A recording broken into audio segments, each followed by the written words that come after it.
Conversations with JT and Low. Conversations with JT and Low. You never know which way the rhetoric is gonna go. Conversations with JT and Low.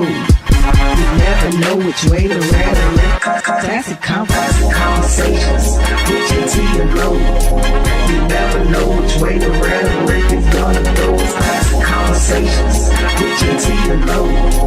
You never know which way the rhetoric is gonna go. Classic conversations with JT and Low. You never know which way the rhetoric is gonna go. Classic conversations with JT and Low.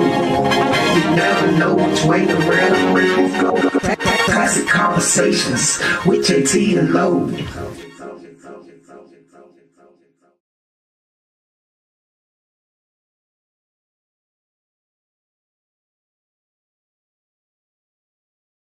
Classic conversations with JT and Low. You never know which way the rap. Classic conversations with JT and Low. You never know which way the rhetoric is gonna go. Classic conversations with JT and Low. Classic conversations with JT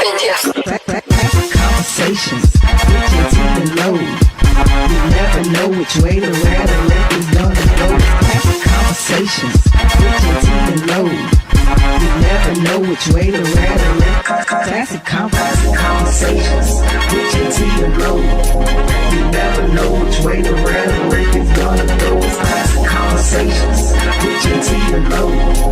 You never know which way the rhetoric is gonna go. Classic conversations with JT and Low. You never know which way the rhetoric is gonna go. Classic conversations with JT and Low. You never know which way the rhetoric is going. Classic conversations with JT and Low.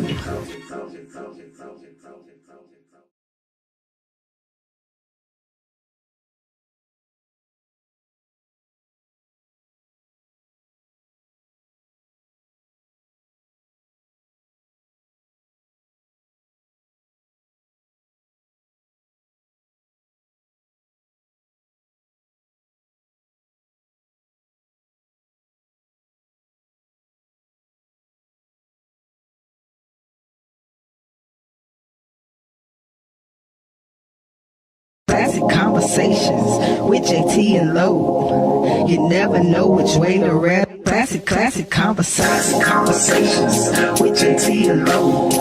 You never know which way the rhetoric is gonna go. Classic conversations with JT and Low. Classic conversations with JT and Low. You never know which way the rhetoric is gonna go. Classic conversations with JT and Low. You never know which way the rhetoric. Classic conversations with JT and Low. You never know which way the rhetoric is gonna go. Classic conversations with JT and Low. You never know which way the rhetoric is gonna go. Classic conversations with JT and Low. You never know which way the rhetoric is gonna go. Classic conversations with JT and Low. You never know which way the rhetoric is going. Classic conversations with JT and Low.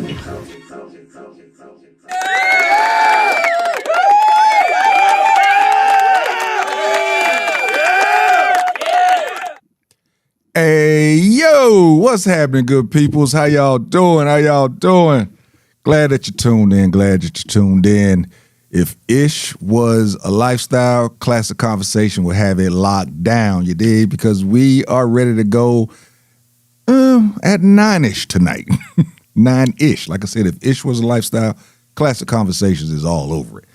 As you can see, I am here alone tonight. My man Angelo is on his way. May have some other guests stopping through also, but we're going to go ahead and get started because we know that we have some people that's out there waiting for us to get started. I already got a couple of text messages asking, where y'all at type of deal. So since I'm here alone tonight, I'm going to need for you folks to be a part of this thing with me, you dig? I'm going to need for you to talk to me a little bit, so I ain't talking to myself. I got my man Dwayne on the boards and everything. So Yes, I'm back here. Yes, sir. He can say a little bit, but I need for y'all to get in on us with this thing, man. Get in on it. I meant to go live on Facebook, but I can't because I left some things at home. So I will tell everybody on Facebook to go to YouTube right now and make sure that you subscribe. So I'm just going to tell everyone that is on our YouTube channel right now, looking at this thing live, go ahead and hit that share button and share it to your Facebook page. Tell people that we are live right now. Not right now, but now. Let them know. The button. Go on, hit the button. Go ahead and get that thing so we can get it going the right way. I'm going to try and speak on some small topics for the time being until Angelo gets here. Robert Duvall, he passed away today, age of 95. The Godfather, oh man, so many different things, but he was iconic in The Godfather. But he passed away today, so one of the legends in the acting world has again, anyone in The Godfather, they legendary for real. Legendary. What else is going on in current events right now? The NBA All-Star Game happened this past weekend. Not sure how much I like this new format. It sure showed that if you're old, you can't be stopping and starting because what they call themselves the OGs, boy, they look bad in that last game. Look real bad in that last game. Dunk contests, it was people dunking, but it still just lost this. I think it lost it. The best thing now is the 3-point shootout. Dame Lillard won it, even though he has not played in an NBA game this year because of a torn Achilles. He still won the 3-point contest, 3-point shootout. That was the highlight of that night, I think. Like I said, the dunk contest wasn't that much for me. Didn't do that much for me. I'll say something, and I think this hopefully it's a hot take. They were asking why the All-Star game and the different games that we have now aren't lost their luster. And it's because they don't play hard. I hate to say it like that, but back in the 90s, they played hard in those games. Even though it was an All-Star game, and don't get me wrong, they had fluff. Ready. Yeah. They played hard. Yeah. Right. So when they stopped playing hard, that's when the All-Star games, the Pro Bowl, it went to crap. And then as far as the dunk contest, it went to crap when the stars declined to do it. Right. So I mean, LeBron, even if you lost, you should have been in the dunk contest. Who cares about losing? Yeah. You probably gonna win on just being yourself. But with that being said, it didn't matter. I don't like to say that because I think he's a GOAT. But all the greats did it. All the GOATs did it. Kobe being Bryant. We leave it out, but he did it. You know what I'm saying? And won.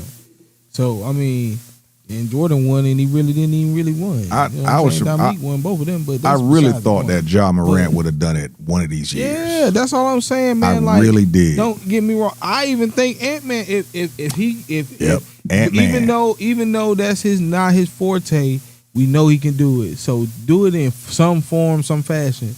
Win or lose, who cares if you lose? I don't think that. I don't even think losing that tarnishes it. Because this is what I told somebody. It's some people, because you got to think, this is a court of public opinion. In the T-Mac, Vince Carter, Steve Francis dunk contest, though Vince Carter won it, Steve Francis was. Steve Francis was always nice. He changed my perspective. I thought it was closer than it was because Steve Francis was smaller. Yeah, Steve Francis was nice. Was still good. You know what I'm saying? Yeah. He had caught that one where it went on his wrist. He was just like, Yeah. So that's all I'm saying. In the court of public opinion, for me, Steve Francis won. Like not Mama Bracy, how you doing? I definitely thought Vince Carter won that dunk contest, but it was really close. I thought Steve Francis had he had an argument. Yeah. You know what I'm saying? So that's why I said, like, that's how I look at it. You know, T Mac done it. Rich, man, it's so many great stars that have done that thing. So that's why I think those things have lost their luster.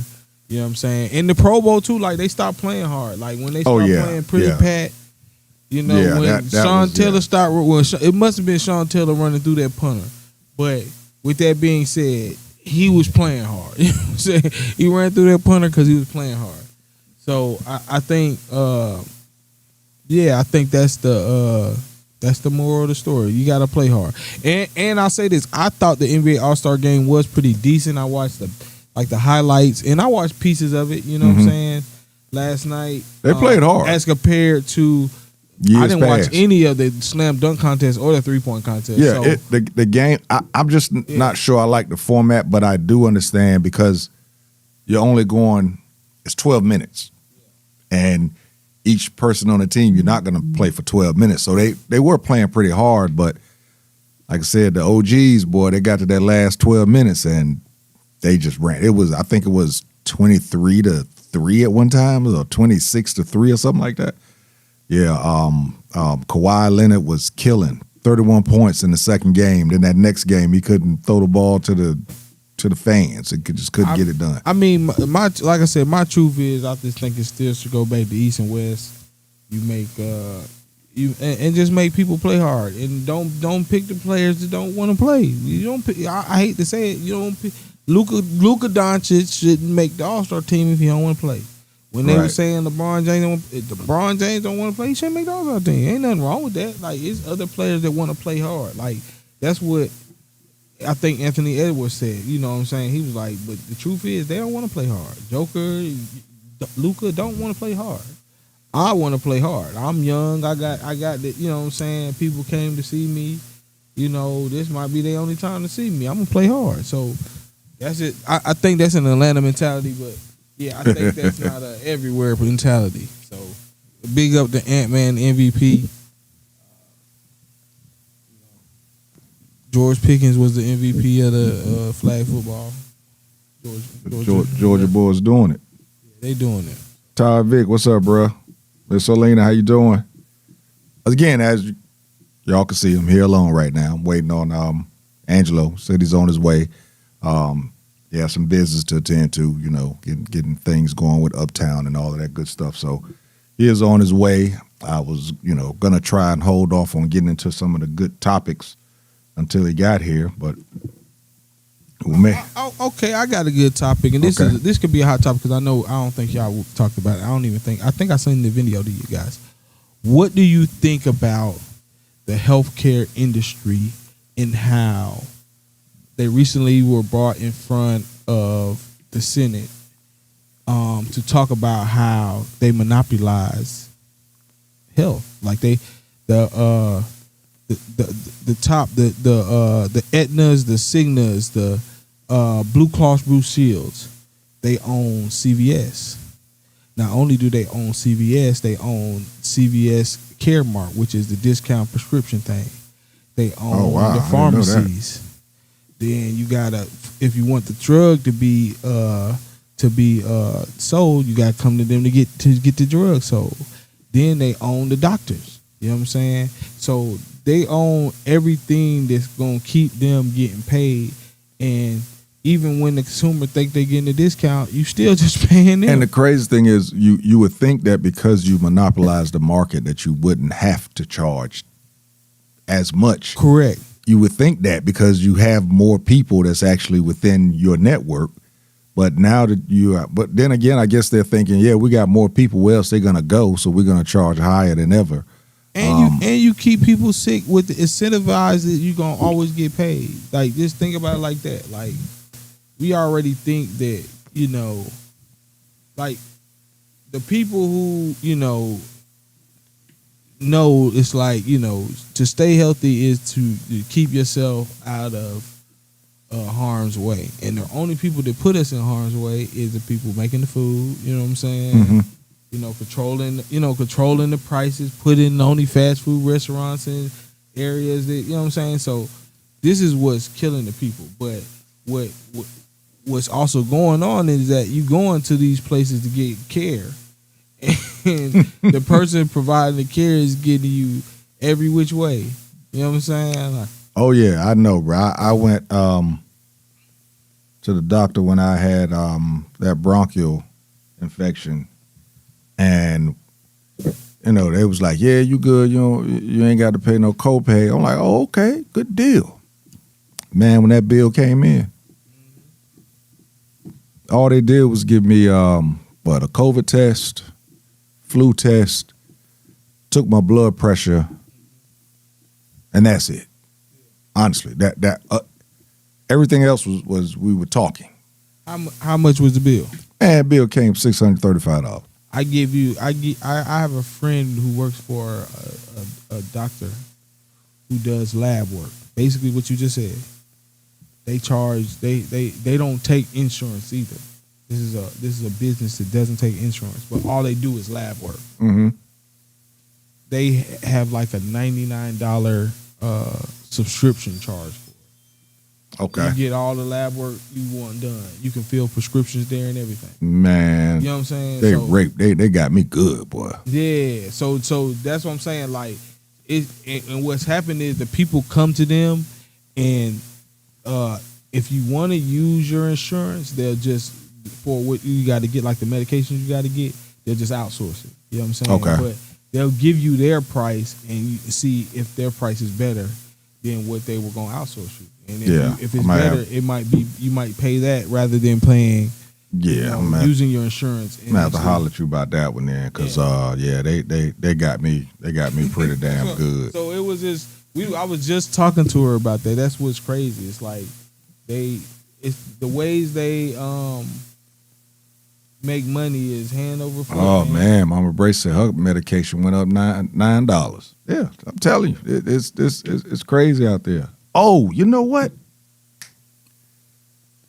Tyler Perry had a new movie. I ain't watch it yet. I watch it too, man. I heard people told me it was good. I was thoroughly impressed. Now, don't get me wrong. At the beginning, I'm gonna tell you this, Dwayne. At the beginning, It gives you a proof. go through it. Yeah. At the beginning, you're gonna be like, look like you're trying too hard. But it gets better.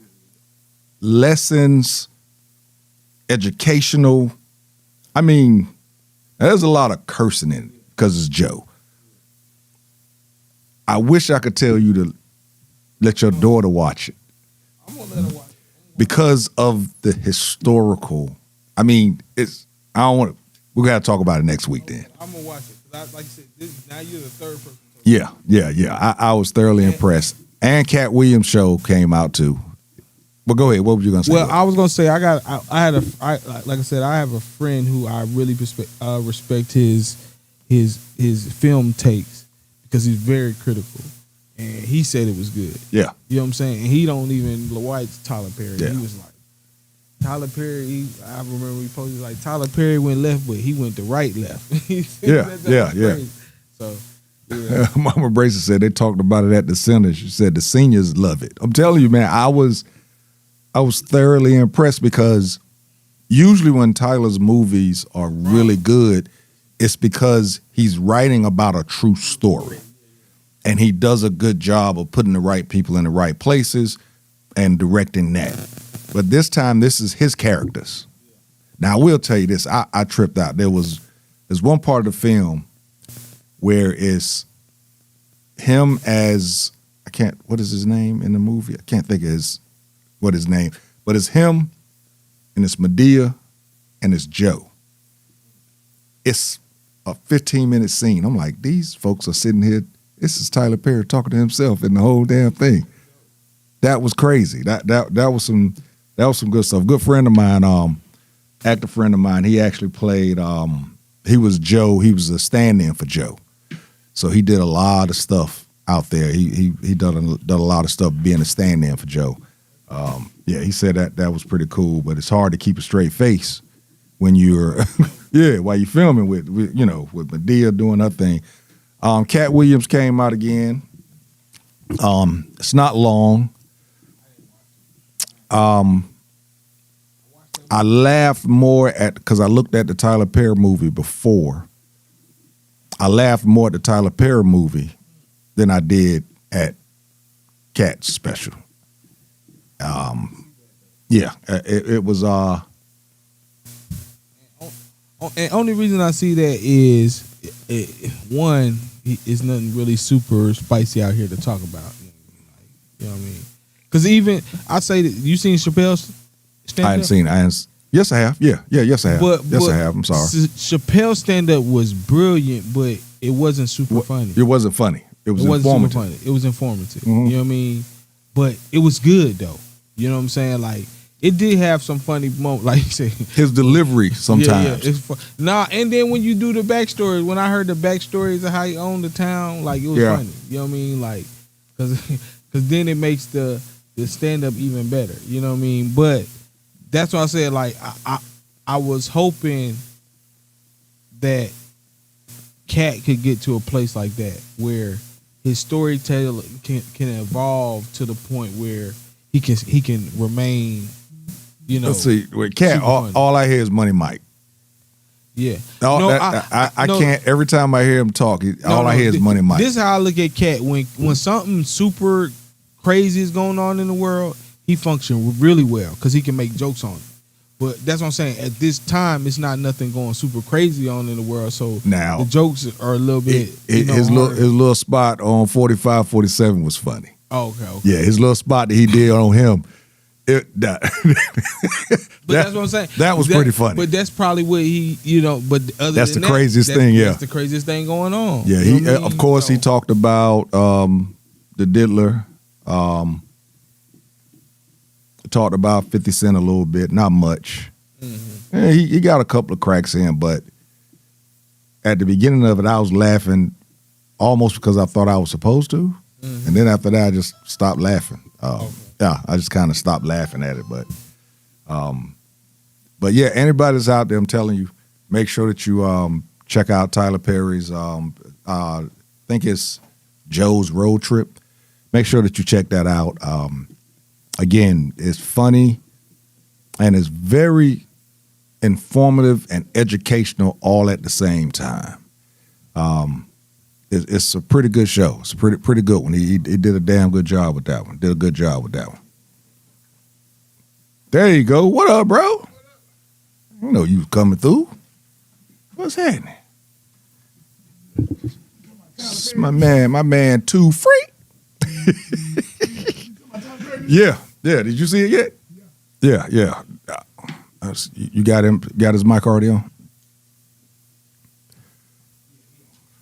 Yeah, I was thoroughly impressed. Yeah, because he usually when Tyler's movies are really good is when he's writing about a true story and he can just follow something. You think Tyler Perry good? When he does true stories. When he does true stories, it ain't much to do because the story's already there. Now, am I a fan of Tyler Perry and his hustle? Yeah. Yeah. But having been on his set, I can see why some of his stuff looks so off because he does so much in a short period of time, and he doesn't cut. He just keeps rolling. What you mean? Like, if there's a lot of times when you're acting, you could say a line, but the director wants you to say it in a different way. So usually they'll cut and tell you, hey, this is how I want you to do it. Tyler don't do that. So you sitting there saying something like, yo, you need to let me know where my cousin at. Tyler will be standing right here. And he'll be going, no, you need to say it this way. And they just keep going. So they don't get to really feel that part of it or do the art within acting. And it comes off across the screen as, man, this dude can't act, or this girl, she can't act. But then you look up and you see them in other shows. The reason being is that they actually can act, but it's because of the way he films, it's kind of messes up. But this one with Joe's Road Trip, I was, like I said at the beginning, I felt like he was trying to be funny too much. But after I got through that, I thought it was pretty educational, pretty informative. It was one of his better shows. And he was raunchy. I ain't never seen him do that before. Yeah. It was a sex scene, sexual encounter type situation. Sure was. Yeah. That was a man and a woman. Yeah. Right. I think he made that for his son, too. I think he made that for his son. How old is his son now? Teenager? No, he's Son a still teenager? young, ain't he? Like 7 or 8 years old. Yeah, he like 7 or 8 years old, something like that. I just thought about that because it's like, dang. Because that's Tyler Perry's son. He going to grow up with some privileges. Oh, facts. So it's kind of get hard, you get lost in the sauce when it comes Yeah, to he's that gonna stuff. grow up with a lot of privileges. I mean, shit, a lot of them, a whole lot of them. I was trying to wait for Lo to get in, but I got you. We're gonna talk about a couple of things. I don't know if you heard about this Pastor T.D. McNutt down in Florida. Big who? T.D. McNutt. T.D. not Titty. T.D. McNutt. Oh, T.D. in McNutt. Florida. He was arrested on December 3rd, 2025 with charges of cruelty towards a child and abuse without great bodily harm. He has denied the allegations. Well, at the beginning, after it first happened, he couldn't go around the kid, couldn't go home. He had adopted, him and his wife adopted his nephew. Because And he whipped that ass and got in trouble. And supposedly though, the kid reported them, called the cops on him, put all these charges on him, and he actually made the kid apologize online to everybody. He did Facebook Live, and he made the kid apologize. But what I wanted to ask was, have we weaponized kids so much to where we are scared to discipline them? Hell yeah. As in, they can call 911, they can record your conversations, they can videotape you, because now it doesn't have to be physical abuse anymore. It could just be verbal abuse. And a kid can get you put out the house, out of your own house. What do you think on that? I do think it's true. I think a lot of kids are now able to take situations that should be held within the family and weaponize it so that they can hurt the parent. I think Kirk Franklin's son was a problem with that. Like, his son is grown, but I'm saying Kirk was talking to his son. He didn't know he was talking to his son in a tape recorder. Right. Exactly. You know what I'm saying? And so whatever problem they had, they have enough resources and enough people. They could have worked that out a different way other than on social media. I think also, too, like a lot of people in authority, like I've seen police officers get treated a certain way. I've seen teachers get treated a certain way. And it's like a kid can say 30 cuss words to you and you say one back. Right. And now you in trouble. Well, you shouldn't have said that. You're the professional, da-da-da-da. But then it seems like he just, sometimes you can be reserved so long and then at some point you may respond. And it may not be the professional response, but it wasn't going to hurt it wasn't a physical response. Right. It could have been just, shut, you could say something back to them and the kids know that. And they'll tell That's what I'm talking somebody about. That's what I'm talking about. that I cussed JT out for 30 minutes and he told me suck my da-da-da-da-da. Yeah. And that's all that's going to be talked about. It's like you've weaponized children to the point to where parents are handcuffed to where they actually cannot discipline a child. And I'm not speaking physically all the time, even though I believe in Spanking. Yeah. When necessary. Yeah. Especially when they're young. I believed in it. It worked for me. I felt long as I did it the right way the first 2 or 3 times, I wasn't going to have to do it anymore. And that's the way it worked out. I was hoping it did. I hoping I wasn't going to be fighting this kid when he was big. Then it becomes from spanking to beatings. Me, myself, I was beat when I was a kid. It was a little different. But, but now these parents, especially you think about that, all these single mothers that's out here today. Raising these YNs. And can't do anything. They can't just, do you want to pay the price? I mean, that's what character is about. But, when it comes to your money and, you got one job or a main job and now you can't work it because your child, da-da-da-da-da, Yeah, I give you another one. You can't put them out either. You can't put minors out. You know what? That happened to a friend of mine. She didn't put him. She told him to get out. Mm-hmm. So he left. Cops brought him back. He left and walked to McDonald's. Cops saw him up there and brought him back and said, told her that, if he's seen outside again, without supervision, they come to get her and put her in jail. Yeah, I remember a situation where a kid was arguing with his mom or his sister. She was a younger sister. The mom got in it. And then, babe, if you're going to act like that, you can leave and put him out. Police came. Told him you can't put the son out. He a minor. He can't act the way he acted. Y'all got to work that out. Eventually, he ended up getting so irate, he got into it with the police officer and went to juvie for a minute. And that's another joke. You go in one door and out the next in a matter of hours. Yeah, it's a revolving door. Now it's a point system in Atlanta. I didn't know that. It's a point system. So you can get arrested for, let's say, stealing the car. Yeah, we had Harvey up here. He was talking about that. And if you don't have enough points, they can't detain you. They just give you a ticket and you come back later.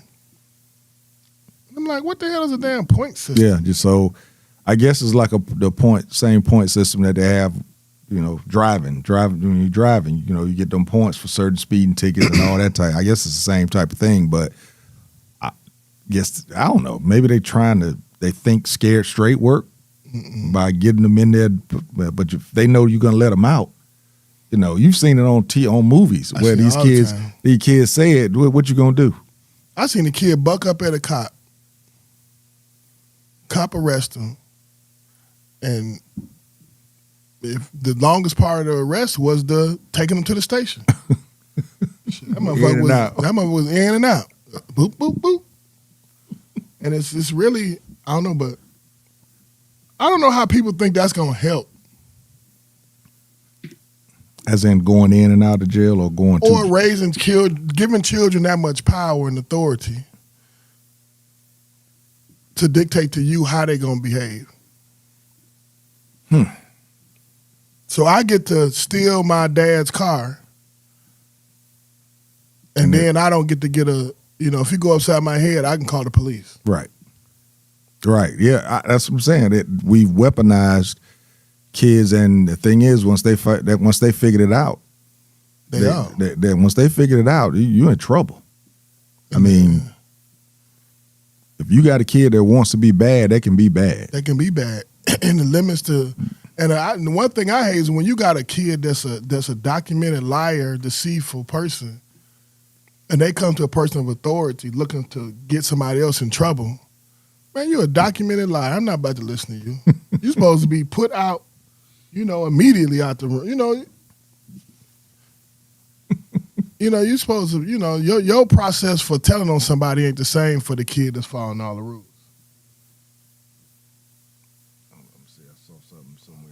Said that Kirk's son was a grown man that was acting childish. Tyler said Jimmy Kimmel, he was on Jimmy Kimmel, he said his son would not be allowed to look at Joe. That's what I'm saying. I wish that I could tell people to have their children take a look at it, but you can't because it's, you have a college age kid. Yeah. It's not fun. The pimp stuff though is Dwayne ain't seen it yet. I don't want to say too much of it, but the pimp stuff had me cracking up. Me too. You talking about this is not binary, Shut the fuck up, nigga. Hey, that made me think though. I wonder what Oprah thought when she seen it, cause that's his girl. Oprah, Gail saw the movie. Yeah. You think they would go against it because of I don't know. They don't really come off as a person who want to see that abrasive type stuff. Oh, okay. Well, they got to know that. Well, I don't know. Tyler Perry never made nothing that abrasive. He may have had My Dear and Joe, had a scene. Had a little scene, yeah. But it ain't never been no whole. Yeah, he let Joe get it in this time. Boy. And even with My Dear have a whole scene. She don't be that raunchy. Joe sounded like Samuel L. Jackson in this bad boy. He was going loose. He was dropping them. And talking plain English too. He was dropping them bombs on them. I'm glad I checked it out though, because I wasn't gonna look at it. Usually I don't look at them too fast, but I was sitting there Saturday night. I said, you know what, let's check it out, see what it's about. And it was, like I said, it was funny, surprisingly good. It was funny, and like I said, it was educational. Story, yeah. It was educational. That part right there. Again, Dwayne ain't seen it, so I don't want to say too much. Dwayne ain't gonna watch it. Oh, who is that playing? Oh, that's Houston. Okay. Sorry, y'all. We're looking at the game also. My bad. Yeah, we're looking at the game also. Basketball game here. Master P's son is playing. So we took a look. But on the same thing with this pastor McNutt, yeah. Pastor McNutt, Dr. T.D. McNutt. When you look at the video of him, the kid, and his wife, the kid is sitting there like this, bruh. The kid looks like, remember the movie Get Out? Yeah. And the way their face, that's the way the kid looks sitting there. He might want to put that joke out. Hey, bruh, the kid was sitting there looking, the kid looked as if, this was forced. yes. I got to do this. I got to do it. So it then made you go, well, damn. I wonder if this man did beat this child. Or what abuse he been through. Right, because the way he was sitting there, bro, it's one thing that's for a kid to sit there and be remorseful, because they did wrong or whatever. But the way this kid was sitting there in a robotic stance, and then when he apologized, it was like he was reading it. I wonder why they was white, wasn't it? Mm-mm. It's a black family? Yeah. Why you just gonna put the boy out? Yeah. It's time for Again, you adopted him. Shit, he can be but your own child, if they gonna not respect your house, you gotta go. That's when you grown, when you feel like you don't have to follow no rules. Yeah, I'm a matter of fact. We're gonna look at these comments. We're gonna take a break. I'm gonna let you look at the video. We're gonna come back and talk about what you see. Let me see if I got any more comments up here. All right, y'all. Dwayne, we're gonna take a small break. Y'all. While we're on break, go ahead and hit that share button. Drop it on your Facebook page. And once we come back, let my man take a look at it. And matter of fact, on this break, we're going to be gone for about 2 to 3 minutes. It's T.D. McNutt, McNutt. Pull it up, look at the video. It's a Facebook video. You're going to see the link. Pull it up and check it out. He has it wide open because he wants the apology to get out. It's almost like he needed it to get out type of deal. Take a look at it. Once we come back, we're going to jump onto that. And then we're going to talk about women giving men that they don't commit to more access to them than they give men that actually commit to them. We'll be right back. Classic Conversations with JT and Lo.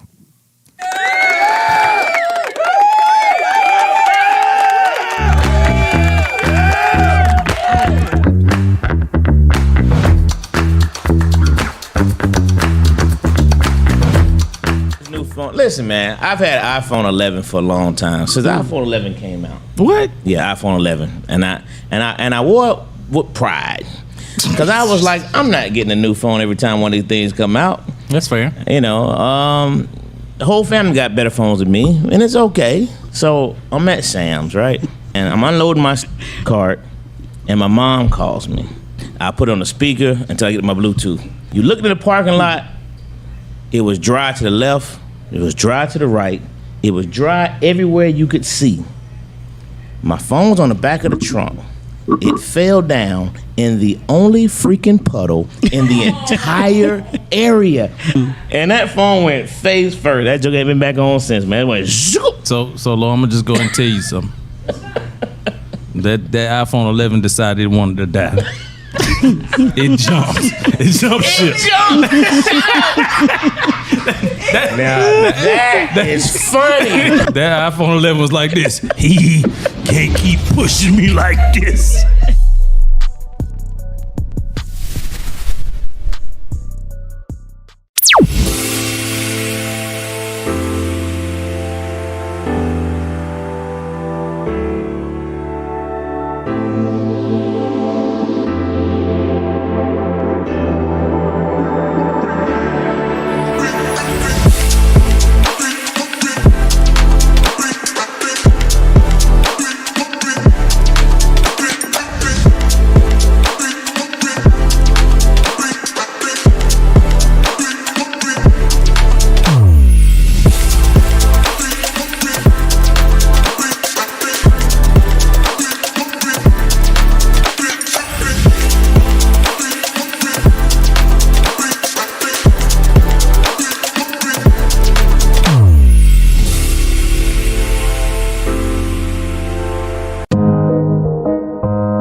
Ready to find a studio that matches your podcast vision? Located inside Uptown Comedy Corner, our studio just 5 minutes from Atlanta's airport has everything you need. From high quality equipment to multi-camera setups for live streaming, we've got it all. With 15 plus years of experience, our team ensures smooth sessions with editing and post-production services at an additional cost. Plus, our competitive pricing make it easy for creators of all levels. Contact us at 404-500-1605.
phone. Listen, man, I've had iPhone 11 for a long time since iPhone 11 came out. What? Yeah, iPhone 11, and I wore it with pride because I was like, I'm not getting a new phone every time one of these things come out. That's fair. You know, the whole family got better phones than me, and it's okay. So I'm at Sam's, right, and I'm unloading my cart, and my mom calls me. I put it on the speaker until I get my Bluetooth. You look in the parking lot, it was dry to the left, it was dry to the right, it was dry everywhere you could see. My phone's on the back of the trunk. it fell down in the only freaking puddle in the entire area. And that phone went face first. That joke ain't been back on since, man. It went zoop. So Lord, I'm gonna just go and tell you something. That iPhone 11 decided it wanted to die. It jumped. It jumped ship. That is funny. That iPhone 11 was like this. He can't keep pushing me like this.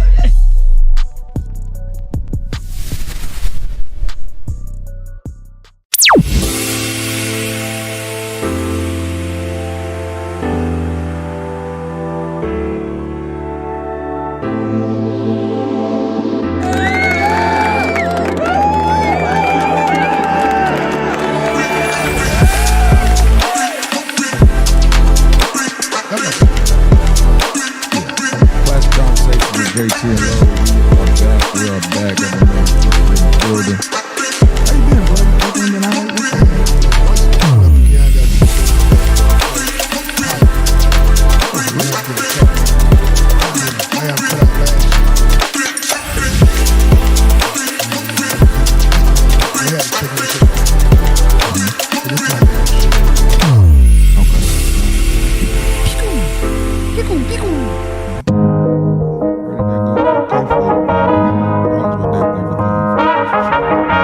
Ready to find a studio that matches your podcast vision? Located inside Uptown Comedy Corner, our studio just 5 minutes from Atlanta's airport has everything you need. From high quality equipment to multi-camera setups for live streaming, we've got it all. With 15 plus years of experience, our team ensures smooth sessions with editing and post-production services at an additional cost. Plus, our competitive pricing make it easy for creators of all levels. Contact us at 404-500-1605. Start getting to this is my personal, not my personal, but working with kids. When kids are adopted and they know, I'm still No, you good. Oh, yeah, it was on mine too. Hold on. The commercial was still running up there. Okay. There we go. So Should be coming up. you know, a lot of times when kids who have been adopted and they know it, especially if they got contact with their parents, when they start getting to that maturity age, they start having, you know, conflict with the adopted parents because they want to know where they come from, why did you adopt them? You know what I mean? Mm-hmm. So a lot of problems come with that, and it's just kind of par for the course. Having challenges that's unnecessary. Because you know when somebody crazy or hurt, shit ain't got to make sense for them to do stupid shit. You know what I mean? Okay. I see where you're going with that. When you hurt, you know, you do stuff that don't necessarily make logical sense. But it's a pattern that's been hit, and when that pattern's hit, you misbehave or you act out of character. And it could be a scratch, a push, an abrasive. It don't have to be intentional. You know what I mean? And I see that a lot with adopted kids. You like it just something triggers you, and it's like you respond. I'm gonna keep an eye on this story. I want to see because since he did the video, I hadn't seen the comments. I want to look at the comments, but from what I've been hearing, the comments are everybody's actually on the kid side. At first, they was on his side, and then Now they on the kid. Now they're on the kid side after people saw the video, the way the kid was sitting up there and everything, and the way his apology was. Why he feel the need to have to prove himself to the whole world, though? That's another thing, because I understand sometimes using embarrassment as a tool to discipline. Mm-hmm. Like, I don't know if you remember when some people was telling their kids, listen, if you don't get your grades right or whatever, we're going to cut your hair off. We're going to cut your dreads off. Yeah. Something like that. But with this instance, the whole video was basically him talking. The kid did the apology, and that was it. It seems like he was trying to prove himself Innocent. Yeah. Which to me, when you don't have a moral compass, righteousness don't need a self-defense team. Like when what's her boy? When Creflo got in trouble, Remember Creflo slapped his little daughter around or whatever happened? I don't know if he slapped her around, but he put something on her. He was like, man, shit, I go to jail. And that was the last you heard of it. No, I would just question why would a parent want to prove his righteousness to the world? Right. If you wanted to make the kid apologize, if anything, you would you want him to be embarrassed in front of his peers. So you take him to the school. But he wasn't embarrassed. The parent looked embarrassed. But that's what I'm saying. Why do that? If you're gonna use this as a tool, you take him to the school and make him apologize in front of his friends and make him look embarrassed in front of his friends. On this video, the kid just looked like he was scared. He didn't look embarrassed. Yeah. It looked like he was scared because, again, the kid probably not even on Facebook, so you ain't embarrassing me. Ain't nobody watching this. you ain't none of my friends looking at this, you know what I'm saying? So, and I know I said before we went to break what we was going to come back and we was going to talk about, but we're going to flip this thing real quick because we started talking about something else in regards to AI and all this type of stuff. So, ask you this. Do we as black people give our heroes a pass when we know that they are doing or did something wrong? I'm going to give you some examples. R. Kelly. Most of us saw the video a long time ago. Yeah. And cancel culture wasn't really out then, but still we didn't stop Rocking with R. Kelly. rocking with R. Kelly. We still ain't stop rocking with R. Kelly. My point I ain't exactly. gonna stop rocking with R. Kelly. Next one. If that nigga drop a new album, I'm Oh on yeah, that I'm with motherfucker. you. Next one, Chris Brown. Now we saw the video, and we saw some of the video, and you also saw the pictures of Rihanna after what happened. But you know what? We kept right on rocking with Chris Brown. And we still gonna rock with Chris Brown. All right, the Diddler. Now Diddy a little different. You don't think folks still rocking with him? He wasn't really an artist. But he's one of the heroes. You know, he have to be an artist. I'm just giving you some examples right here. That's all. Diddy ain't, I'm gonna rock R. Kelly music. If R. Kelly come out with an album, I am gonna listen to it. If Chris Brown, I think that's a little different. But Diddy, and he got in trouble for sleeping with male prostitutes. You know what I mean? we saw him beat that girl up in the hallway. Yeah. You know, he wrong as two right feet, but I think their relationship was violent.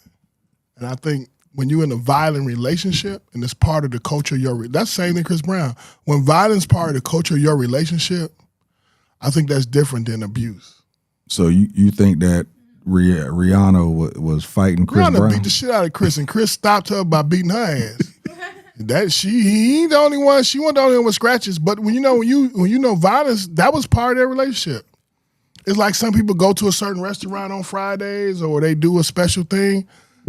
Violence, slapping each other when you mad was part of what they did. Good. So you saying that some people have violence as part of their relationship, and I'm not saying it's right or wrong. Okay, all right. I'm saying that I think it's wrong. Matter of fact, but I'm saying that that's their relationship and it's a part of their fabrics. But I do think, now I'm gonna give you one that's just crazy. We give Barack Obama a pass, and based on deeds, he don't deserve the accolades that the black community give him. He deserves accolades. Don't get me wrong. But he not for us like we think he for us. He'll choose the middle of the road when he's supposed to choose black. Now, are you saying this based on? Everyone, Angelo. Hey, what's happening? What are you saying this based on the one issue that you have with him, with the preacher, Jeremiah, or are you saying this Several. about other people besides? Several. That's a heavy statement you just made. It's got to be made. Leaders got to walk heavy. I'll give you another example that he did. And this is with admiration for the man. This I love, you know what I mean? And I think his position in life was to do what he did. But let me give you an example, another one. when he spoke out against Trayvon Martin, he run to the Rose Garden. He answered a question. He didn't come out to speak on the violence that happened in Florida. He answered the question. He says, well, you know, if Trayvon looks like my son. But when that cracker put Skip Gates in jail, let's come down and let's everybody have a beer and let's talk about it. Remember when Skip Gates got arrested by the cop in his crib? Or he flip-flopped with the gay issue.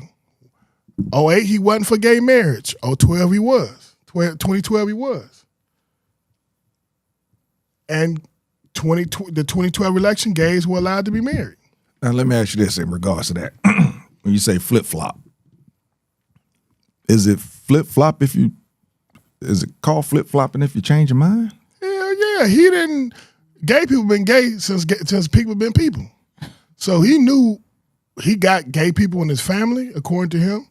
He knows the dynamics of that. And he said gay people shouldn't be married. Then he changed. They kept pressure on his ass. And he chose gay people. Oh, he got the Don't Ask, Tell removed. Don't Ask, what was it? Don't Ask, Don't Tell. Don't Ask, Don't Tell. That was removed. You can be openly gay now and serve in the military. Yeah. And I'm saying those type of things, but what did he do for That was part of his platform, though. Go. Yeah, in the 2012. But what did he do for black people? He knew our reading scores were low academically. Black children, he knew black children are being harmed by black people in the ghettos or in the urban areas. He didn't address our issues. He knew that we didn't get proper economic situations when it comes to funding contracts and whatnot. He may have did it and I don't know about it. Even my brother's keeper, that was Eric Holder's that he brought with him. That wasn't his initiative. Does it matter? Yeah, it mattered. Because 92%. Was Eric Holder on his administration? Yeah, the So second why does it time. matter? Because it should have been more for black children than what Eric brought to the table. He should have had his own initiatives as the president with 92% of our vote. If I give you 92% of our vote, I want something in return for my community, which you come from. Boy, you took the words out of my mouth. His community asked for. I was about to say, what platform did you see any of our black leaders? He dissed them.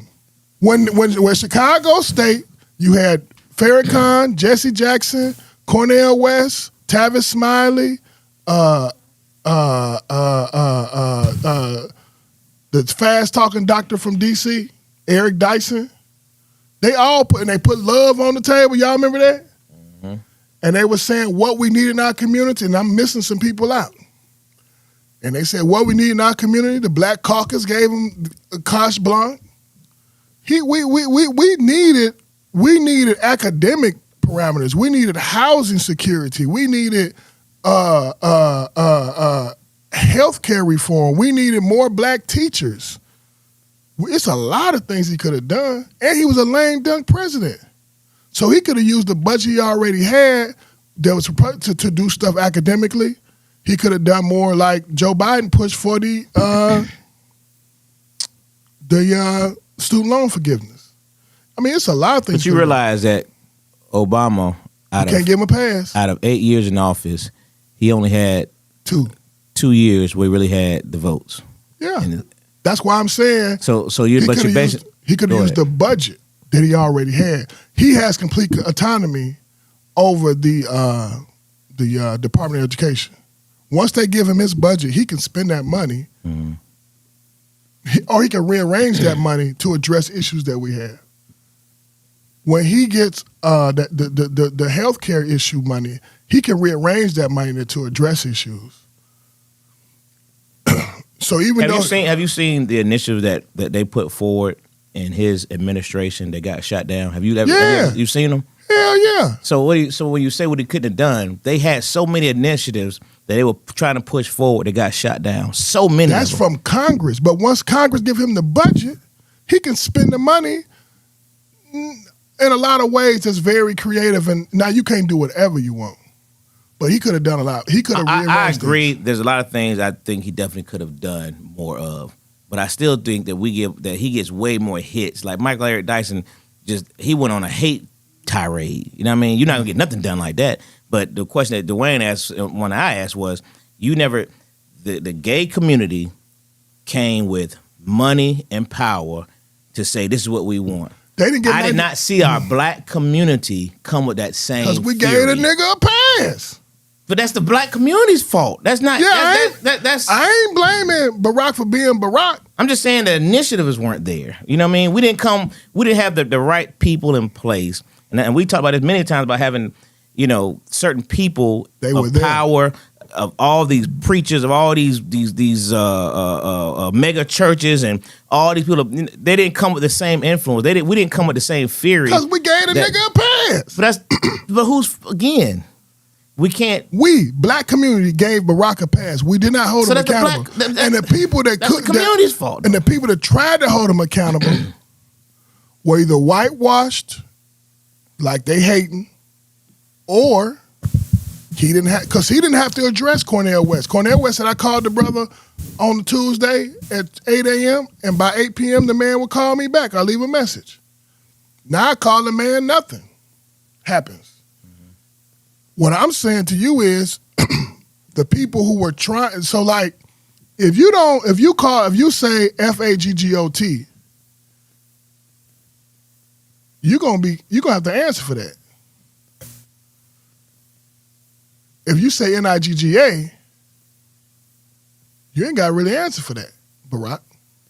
And I'm saying our community should have put pressure on. We gave him a pass. We gave him 92% of our votes and got nothing in return. Nobody gets 92% of a vote and don't get nothing in return. Because we as a community have a big problem of just being happy we got there. You know what I mean? We celebrate just getting there. You know what I mean? But we don't demand anything. You know what I mean? And that's the failure. But we did demand it, but he didn't have to. Leadership, he didn't have to. Or lack thereof leadership. He didn't have to. He could dismiss any black person he wanted to, and it was no backlash. Because people were putting a demand on him, but all they had to do is, I ain't hollering at you no more. You out the circle. Just like when he called Kanye West a jackass for taking what's the white girl name? Taylor Swift's trophy at the Grammys or whatever that was. Mm-hmm. Oh, that jackass. Wasn't no backlash. This man get called an 8. Man get called an 8 by the United States President 2026. That nigga gave one interview that I'm aware of. But it's a backlash. Like, so what I'm saying to you is, when Kanye did it, you had a reaction. When this cracker called you something, you very calculated in how you choose to speak out against it. That's your brother. Kanye is your brother. That cracker ain't your brother. Kanye is Kanye. Kanye crazy, man. We ain't gonna denounce that, but that's still your brother. Kanye has done things, and Barack has done things that have never been done before in their respective fields. So we honor them. But you don't get the pass. Like, you got to tell your brother, you wrong, you right. I agree, I disagree. And we got to be able, because we need Barack. So it comes back to what I was talking about earlier, R. Kelly, Chris Brown, Puffy, now you saying Obama. We as black people. I'm not going to not fucking with R. Kelly. We as black people, even though we know that they did or are doing something wrong, we'll give them a pass. Yeah. So now we come down to Michael Jeffrey Jordan. The video that's circulating around right now. It came out, his team won the race yesterday.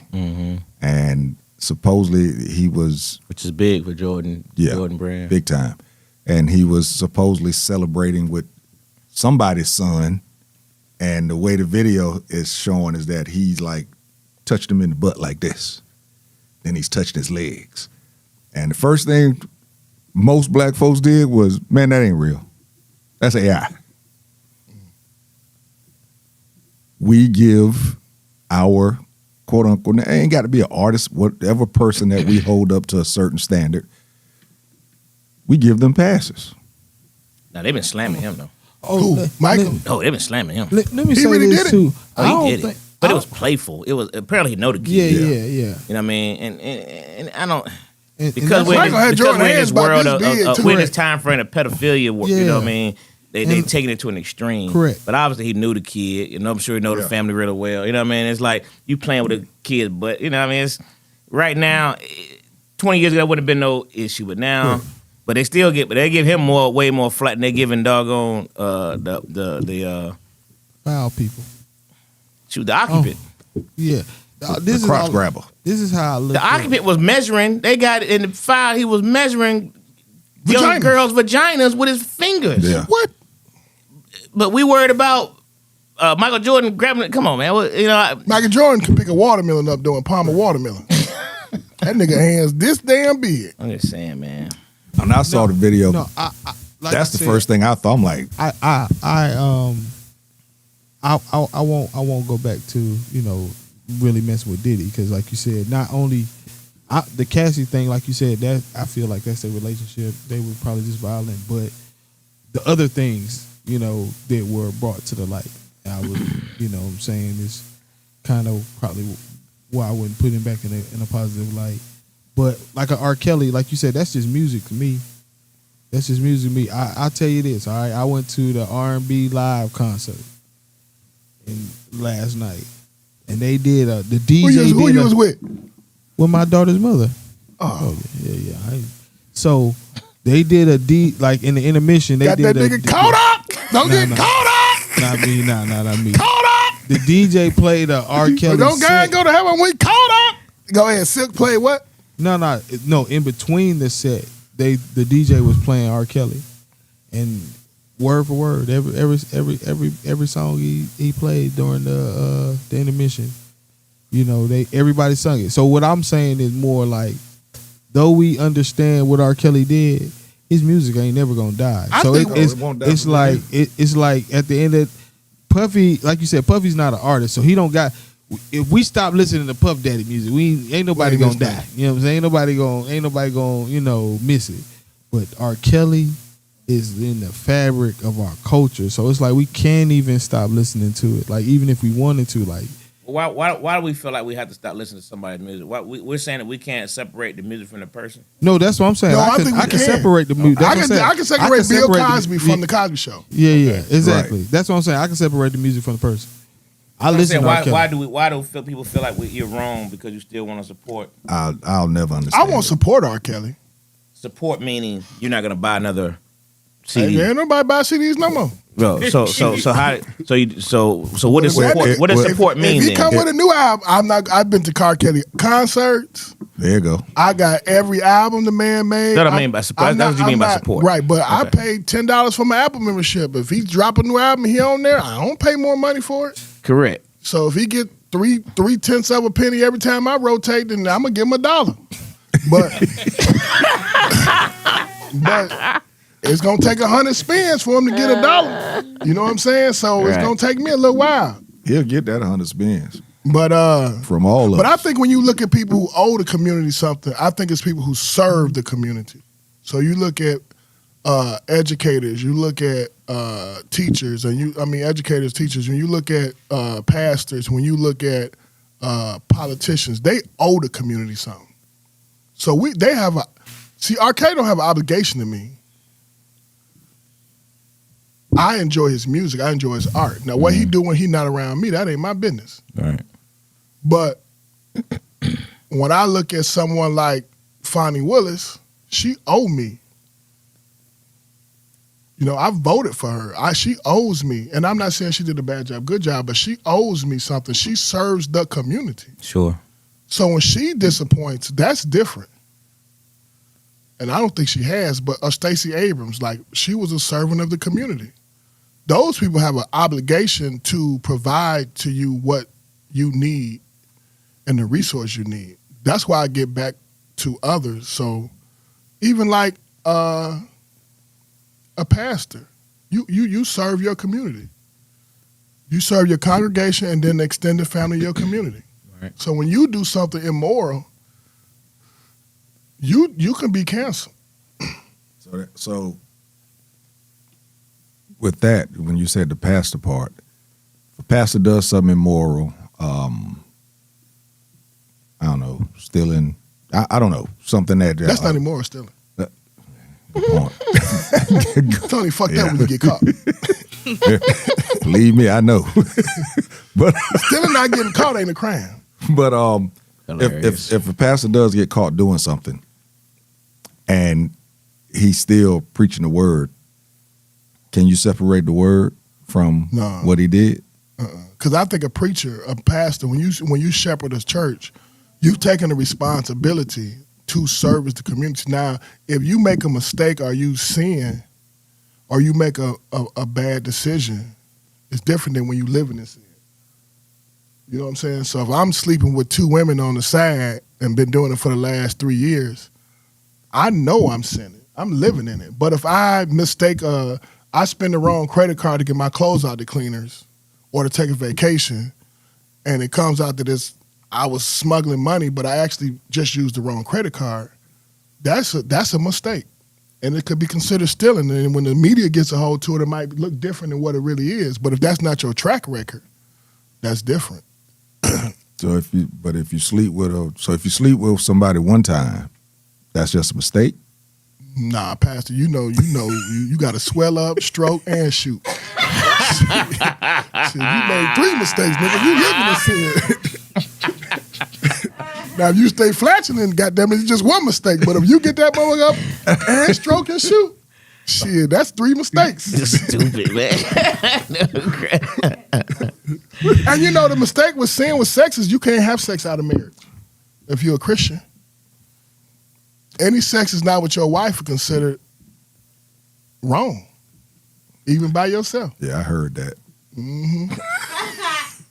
But shit. I heard about that. Yeah. What if you marry a girl and y'all got chemical imbalances, though? Some women pH balance don't match with yours. You throw them off. That's a real thing.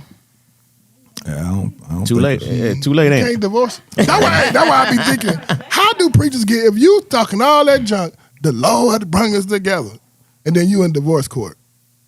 The Lord ain't shit. What that mean to the Lord? Somebody telling the lie, and I don't think it was the Lord.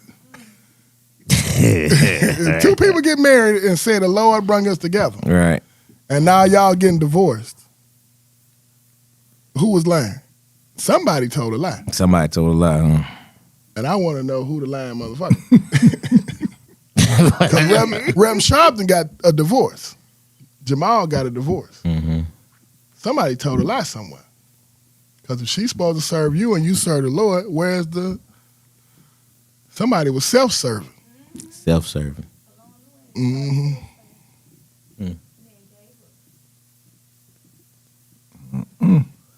Interesting.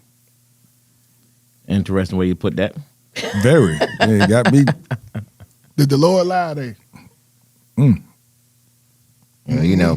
People hear what they want to hear when it comes to the Lord. But I think we do get The Lord do get told people the Lord passes. told some folks some stuff. You be like, Yeah, that nigga. Lord told you that. That nigga, that nigga ain't the Lord. They say that. That nigga said that. Yeah. That was that nigga. Like, Lord told you that. Oh, okay. Thought of that. You thought of that on your own, nigga. You thought of that on your own. Don't put that on I heard remember back in the day, the Lord told me to play them numbers, man. God damn, I should have hit that. My goddamn number. God told me to play them too. I ain't giving the church 20% of nothing. Yeah, the Lord is all in your gambling habit. Yeah, okay. Soon as you hit, goddamn it. Okay, Soon as wink. you hit. Goddamn, where the hell is seeing bitches, nigga? Fuck the goddamn Lord. I'll get to the Lord afterwards. Oh man. Right. And so the Lord picking and choosing who he want to win the lottery. Come on, man. Yeah, man. They're like he got the Super Bowl pick. You know what I mean? Hey, you're like, come on, man. What are we talking about? The Lord concerned about the Seattle versus New England. God told me. That's when the nigga running that hustle. People wasn't even worried about that game. Not the Lord, but the Lord. But the Lord yeah. concerned. Yeah. Yeah, okay. Then we talked about Mike Tyson last week. Mm-hmm. He had a commercial I heard Who Mike Tyson does? Really? about the Super Bowl. You ain't watch it? I ain't seen Mike Tyson commercial. He was think eating the I did apple either. talking about the health care. Oh, you know what you got to talk about too? Why he did one about healthy eating and how I used to be fat. That was your knuckle. You didn't know that? Uh-uh. You ain't seen the one talking about being fat and you shouldn't be fat and he was eating the apple. I ain't seen that. I'm seeing that. Well, I told you I ain't look at no commercials in the first half because I forgot it was the Super Bowl. To be honest with you, I didn't look at not one commercial in the first half. I turned every time the commercials came on because I forgot it was. the Turn Super to Bowl. what? There was the Booyah thing was on ESPN.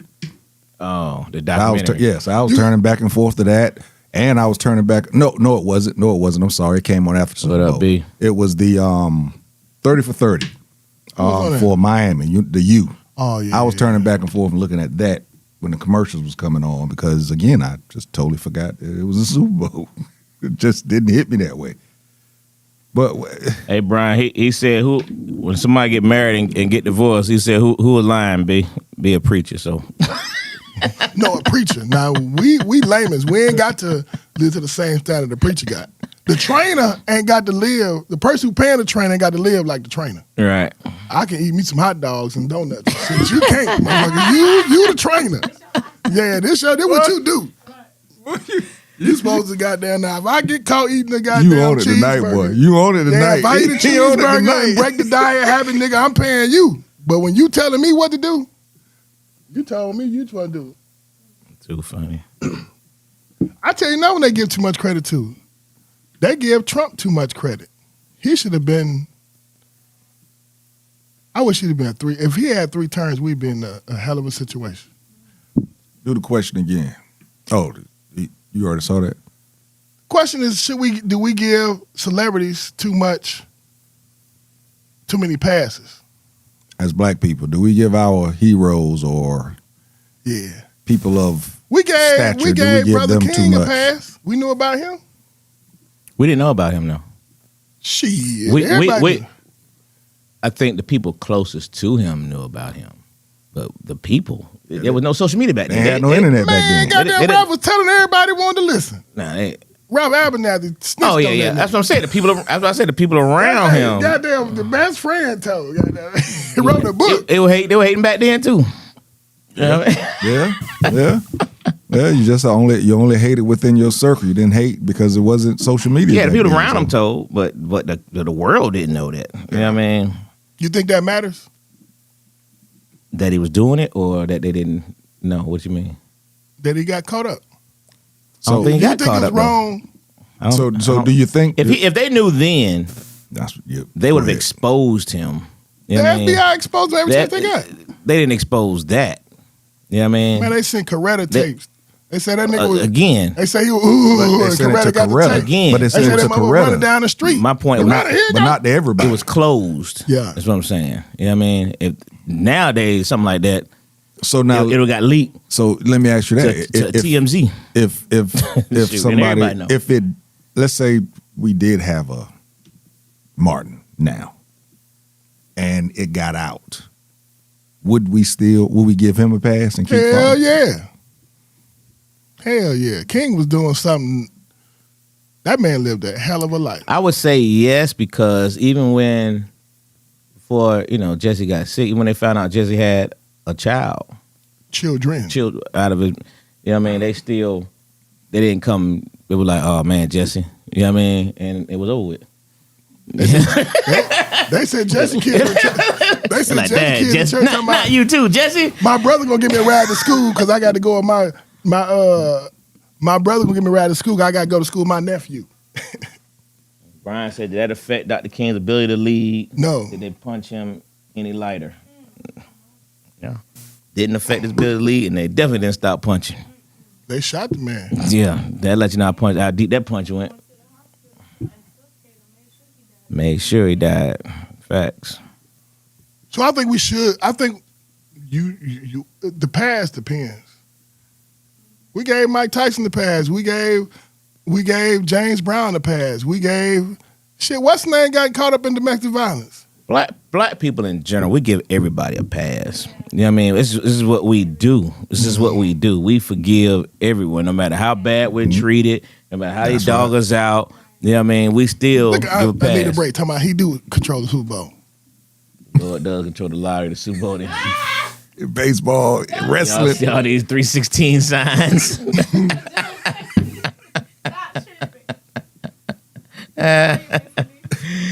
Too funny.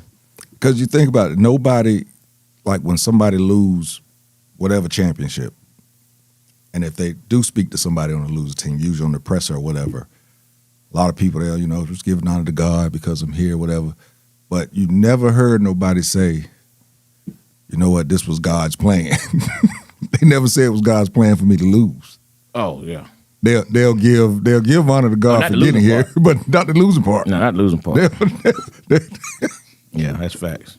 You never hear that. You hear that they gave thanks for him getting them there, but not for the losing part. Now this subject here, I think you're gonna. I didn't know you was gonna be here, but this works out. Coach Brian Flores, against the NFL. He is joining a lawsuit by Steve Wilkes and Ray Horton. They're suing the league and 3 teams. They filed a lawsuit in February 2022. And the NFL argued that Flores should go through the league's arbitration process rather than the legal system. Well, a judge just ruled that it's not going through arbitration. It is going to the courts. Now, Brian Flores is a coach right now. The NFL can't fire him. They can't get rid of him because of how it's going to look. The other 2, Ray Horton and... Who is that? Ray Horton. He was a coach. Ray Horton and Steve Wilkes. Coordinator. Yeah. Steve Wilkes was defensive coordinator. Yeah, they said that they were got fired 1 year into the job. Yeah, they said they were lame ducks. They got fired. They basically was hired to be a coach, and they didn't get the support that they were supposed to get because they were black. I wonder if Buddy from the Patriots going to join that lawsuit. He should probably sign up too. He can't get shit. They didn't went to the Super Bowl. Nah, he didn't. He was the coach last year. I know. That's why they ain't go. Oh, right. He was a lame duck coach. I wonder he should join on the lawsuit. But Nah, Brian, we talking about that part last week, Brian, about Tyson didn't get the pass because he got locked up. But he said another thing. He said, I guess he snuck out. We don't. He'll start a whole other thing on that one. We'll go back. I seen it outside. I guess it was for Bible study. It was a Bible study. Yeah. So with that, what do y'all think is if he wins this lawsuit? How do you think that works? They gonna give him undisclosed money he can't talk about. They gonna put the gag order on him like they did Kaepernick. How much money you got, you don't know. He got some money. Did Kaepernick, he sued the NFL, Yeah, didn't he won some money, but the undisclosed, they say it was close to $30 million. So before I answer that question then, because y'all like Kaepernick. We like Kaepernick. The fact we like Kaepernick. I don't believe it. That's what I'm talking about. He says he loves Kaepernick. I don't believe his cause. I don't believe the cause is real. What cause? But his cause, what he sued on and all that. But my question to you is, before I answer the other question, JT, is about the Kaepernick thing. The fact that it was undisclosed, what does that say about the power of his lawsuit if he was willing to accept money without disclosing the issue? That's what he was suing for, money. So that means his cause wasn't real. Right. No.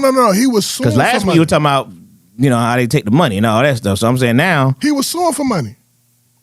So they gave him Well, some money. no, he was suing because he said NFL, what's the word? Blackballed him. That's Which not they for did. money. That's suing for being blackballed. Yeah, So- it's a civil suit, so I'm suing you for my damages that I got from you blackball. So what was your cause? Your cause was to stop police brutality. That's why you took a knee. So They're if not coinciding. How did not go? If you accepted the money, saying I was blackballed, why would I accept the money without being able to expose the fact that they were found, they were willing to, what they were found guilty for? Because me standing up for my cause does not give you the right to blackball me. The blackball me means you hurting my money. So now I'm going to sue you for my money. Now, since he got that money, what has They What has he done for the community? He made a documentary. That was for him. No, he's helped other people documentary. He just paid for that boy and the boy that got killed in Delta State got hung. Mm-hmm. He just paid for his funeral. He's written books. For him. No, he's written books for causes. He's So it's free books. No, he's written books For him. No. He's written books. Okay. And he supported people written books. He had the big article in the I think it's New York Times talking about that. He had the big address with Nike where they made the Flash, they made them shirts and $15-20 million. He's been donating a lot of his money. He's been donating his money. He support causes behind the scenes, so he's still active in supporting people. He just don't talk a lot. Okay. I thought it was suing. So I ain't heard none of that. So if he's doing it, good for him. He just paid for that funeral. Remember the kid that's taking a hug? Okay, that's a good thing, but that's not. I'm talking about the cause. He was actively protesting. You know what I mean? don't have a platform. I haven't seen him actively protesting anything. He's done. That's what I'm saying. He's done because he got paid. No, he's done because you can't protest forever. At some point, you got to move on. Oh yeah. Okay. I didn't think that's how that worked. I don't see what. I mean, he's not. He protests. What I mean is, he stood up and lost his position. He could have kept his mouth closed and played another 3, 4, 5 years as a backup, or maybe it works his way back to a starter.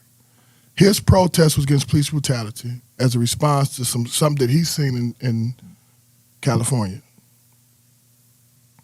He protested. He created a movement. He created a structure. Now he's stepped away from that particular protest, and now he just supports others.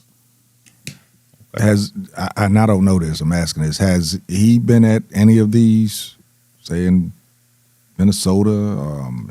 He rarely talks, and he's rarely out. If you got to know. He did with a black chick that does a lot of a lot of things he did was through that black chick that did the article for him. But the last thing you heard about was him paying for that funeral. He's very quiet, and he doesn't let people know what's going on. He supported Jay-Z when they made that documentary with Trayvon Martin. You know, the 6-series documentary they had? He helped out with that financially. And that was Jay-Z's doing mostly. He speaks out, but he's more, he's subversive. He's kind of like the Claremont, or you ever the Claremont Foundation? Not going to give him any airplay, even if he does protest. Same as LeVar Ball. What you mean? LeVar Ball? What LeVar Ball do? Right. He has the Know Your Rights camp. Okay, I didn't know all of this. Yeah. Okay. Right. He doing more than Barack Obama, Say buy a goddammit. suit for the privileged kids in the Bay Area. Steve Wilson isn't good at keeping the locker room. You heard that, didn't you, Lo? He doing more than Barack Obama for black people. What has Barack done? He became president. What has he done since then? Well, according to you, he ain't got to do nothing else. He can step away. That could have been his gift to us. That could have been our only gift to us, that he became president. And he not anti-black. He just not my version of what I would want him to do. But he ain't got to do what I want to do. You know what I'm saying? So I'm not against him, but I do wish that he would. I wish he would use his platform. I wish he would step out of the presidential thing and say something. I'm with Unc on that. No, I agree. Yeah, I mean, I wish think he would do that. he is whatever. I'm sure the money's good on the other end, and I'm sure there's certain people he's trying to keep cool to keep them checks coming. You know what I mean? I mean, I'm sure. But that's not leadership, though. I'm still getting paid very well. Every time you see that nigga on a t-shirt, it be him, Mandela, King. Them people weren't like that. He ain't on that level. Them people. No, I agree with that. My Mandela kind of sold out towards the end, but it's different. But, well, I ain't gonna say sold out. Him and Winnie had a fallout because Winnie was still 10 toes down, like, nigga, where the pistols? Where the chopper? I'm coming at these crackers. And Mandela was like, oh, we got to do stuff a little different now. So, nigga, you done did this time and you ain't going to get down like what's going on. Mandela had a different outcome. But what I'm saying is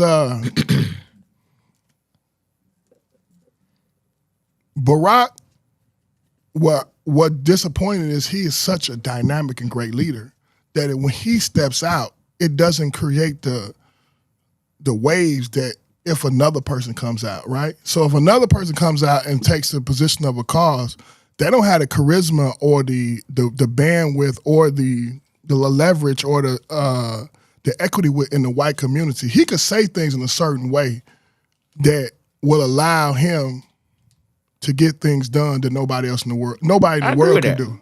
I agree with that. So if he steps out and says, a President Trump disrespected my family and I'm disappointed, whatever it is, or, he could have. Yeah. I even tell you this. He can make it his business go on black college tours to bring attention to black colleges. Him and Michelle. And not saying they don't do it to the they just, you know what I'm saying? It's hard because I'm criticizing them as a fan, not as a person who wants to see him fail. You know what I mean? But he made those movies on Netflix about Rustin Bear and other people. He wrote his book, he does things, but I think he's so loved by so many people that he could really change things to a degree. Like he could really address the issue of illiteracy in the black community. I think I'm with you. I think his presence could bring a lot of change. I'm with you on that one. I do believe that his presence could. But again, you know, it's true. Everybody ain't made that way. It ain't. Frank says, look to him for example. He could do some things differently. Everyone can criticize when you're not in a leadership role. That's what's supposed to criticize. He said his influence as the first black president should be enough.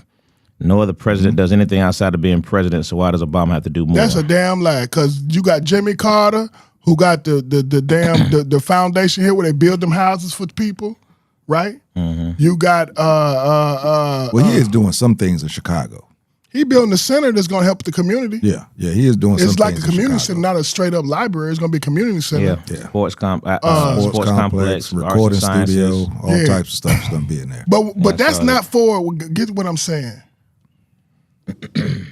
When Barack Obama has to do things, or any black person in leadership, when you have an opportunity to choose black, you should choose black.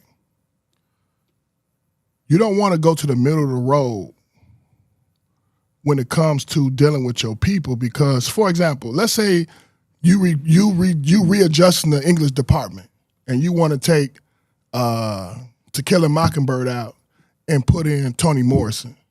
Well, if you're the black leader, that's a no-brainer. I'm putting in Toni Morrison. Ain't no white woman going to be reading to these children. A white woman wrote that book.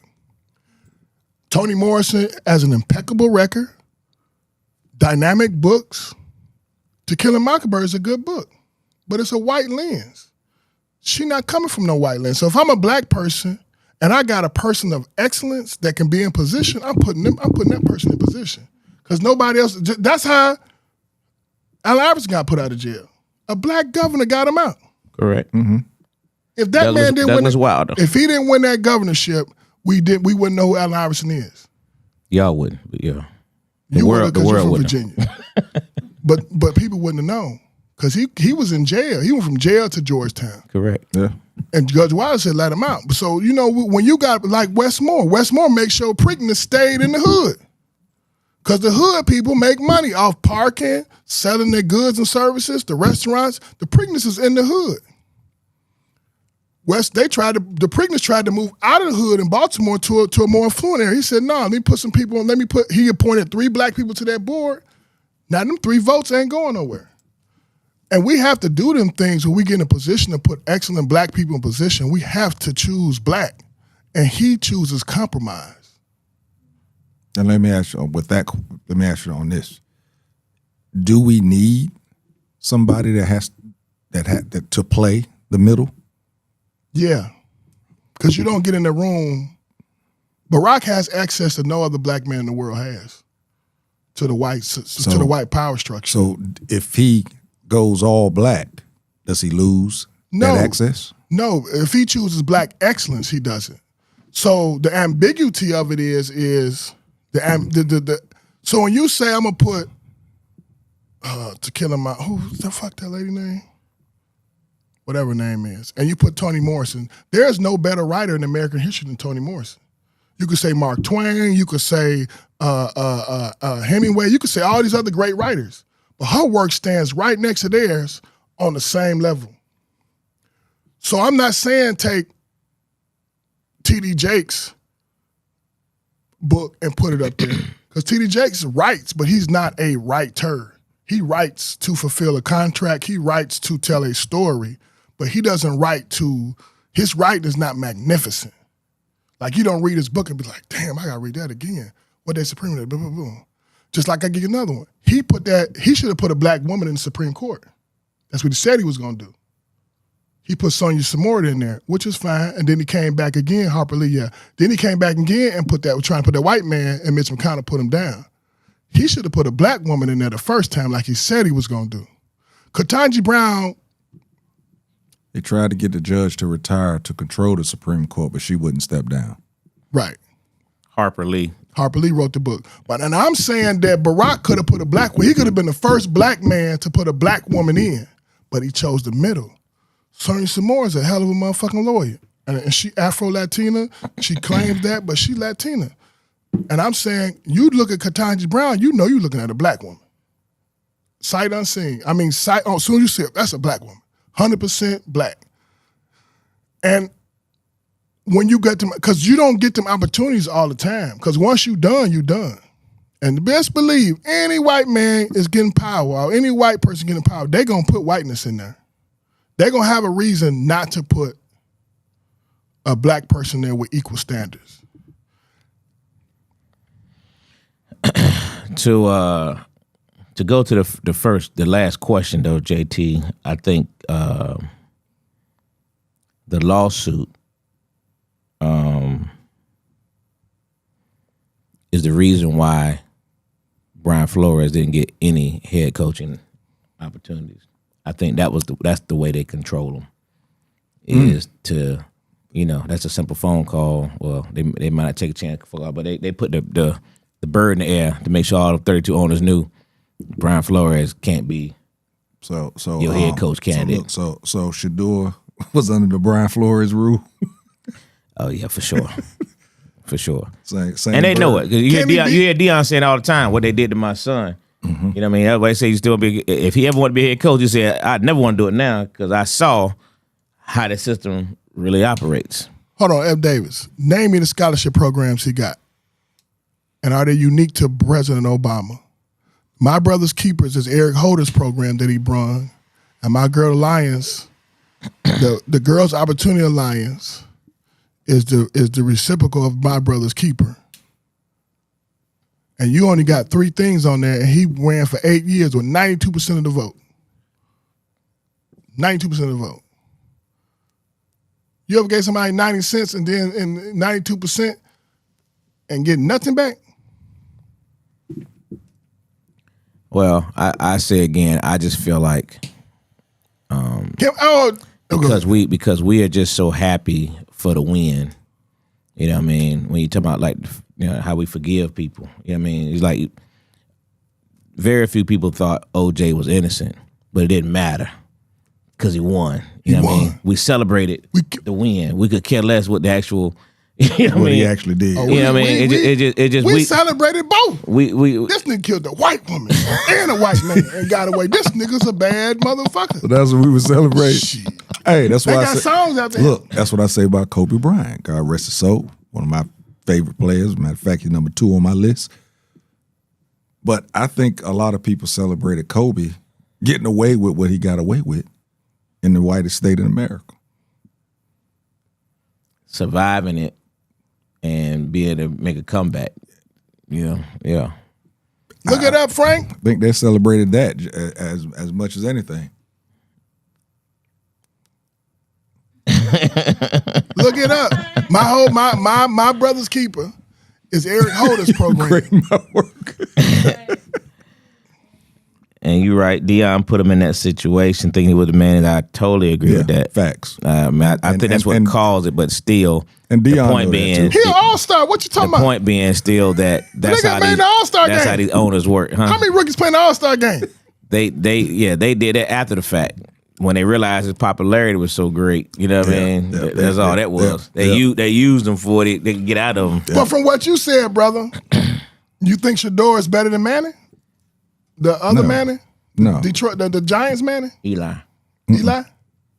No. You don't think he's better than Eli Manning? What about his college career, not his pro career? Eli had a heck of a college career. Yeah. He didn't win Heisman's and stuff, but Eli had a hell of a career down at Ole Miss. The Ole Miss Rebels. Yeah, he had a hell of a career. You'll never get to know how good Shador will be until, now is the time, if he would have been coach this year, when he could step away from his father, you know what I mean, to kind of get somebody else to coach him. You know what I mean? Because so far he's been under that tutelage and under that, he had that guidance, that free will to be able to do whatever he wanted to do. You know what I mean? Now that he's in the NFL, he's going to actually get coached. And I think wherever he, unfortunately, still in Cleveland, you know, I still pray he gets out of Cleveland. Yeah, I hope they cut him. You know what I mean? I hope they cut him I don't think they'll cut him, but so that he can be a free agent and go where he want to go. was Kobe actually guilty? The girl wasn't prepared for the trip she was about to take. They say Kobe had that goddamn alien shot down. Nah, I don't think he was guilty at all, but but to survive that scandal, you know what I mean? man. Yeah, I definitely don't think he was guilty. Colorado's still white, but back then they were really white. Hey, can Really Brian white. Flores even be a head coach since he's suing? Can he resume the position that he's suing for? That may be Well, illegal. I think that's he can be because NFL is independent ownership. You know what I mean? but I'm saying if you got an active lawsuit, can you still take the job that you suing over? Can you? That's the question. He's working. Yeah, but you he's can working work now. in the He- league, but but not have that position. But he's 'cause you he's suing for I'm saying what that's why they wasn't didn't given to him back then. He's suing certain teams in the NFL for what happened back then. He ain't suing. you're not suing the NFL, period? He's suing the NFL, but it's from back then, not from right now. I know, but what Still I'm an saying, active lawsuit against the NFL. right? Yeah. But I'm saying, why is an active lawsuit? Can you take that position? 100%. Because they're independent owners. You know what I mean? It's not, they're all independent. You know, so yeah, you can. I mean, with all the I- head coaches that got dropped this year, Y'all keep looking for y'all masters to do something. You they nigga. You better do what they tell you, Sambo. that's what we tried to tell you the last time you were here. Sambo gonna do what the hell he told. You told us that if all these old ass NFL players come together, Oh, we can stop it if we choose to. We can stop it. Anything we choose to do, we can do. Yeah, number one, I haven't heard it, but I'm more than certain that's going to happen. What's that? She was asking about Roger coming back to the Steelers. I said I'm more than certain that's what the game plan is. I think they're going to bring him back and see what Will Rogers. What's his boy named Will Howard? I call Will Rogers. oh, the boy from Ohio I think State. they're gonna see what he has as a backup. But yeah, I think they're gonna bring him back. Rogers can still play though, can't he? He can, but the fact they brought back they hired a 65-year-old coach, you might well bring back the 42-year-old Who they quarterback. hired? He might well. Who they hired? I think Mike that's, McCarthy. I think that's why they did it. Yeah. He's 65. Yes. Been out of coaching for what, two years? Yeah. About 2 years he been out of coaching. Chilling. Now he coming back about to be a head coach. I wonder why the NFL don't discriminate. Like, I wouldn't want no old ass coach.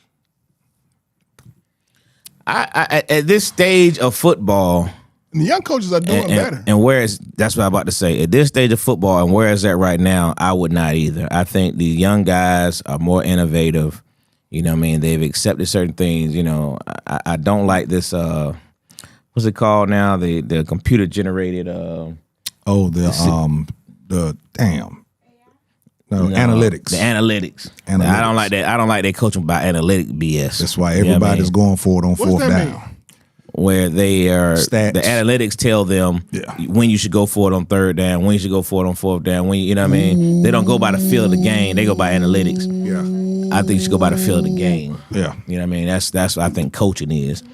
Yeah, Motherfuckers coaching their own, but at some point, I don't need to coach But then. these young folks, that's what they've adapted to. But they're Hey. more innovative. Good point. At some point, you can just use AI. Fuck the No, coach. you coach the can't. team. Why AI can't control the locker room. You know what I mean? Nigga, AI, they put cameras in there and tell you what's going on. Nah, it never happened. These still grown men. No, let me tell you something. If they using AI or analytics to call plays, I can get half my coaching staff rid of. I can cut my salary. This is for a profit, right? So if I got 30 coaches, I can go to 15 and use analytics to make up the other 15. Listen, at the end of this year, every single owner, when the league ended, got a check. Oh, yeah, that's him again. They got a check for $265 million per team. They're not worried about profit. No, but you know, That's you know, crazy, You know, right? They're There's not worried about the You see how profit. much the SEC got?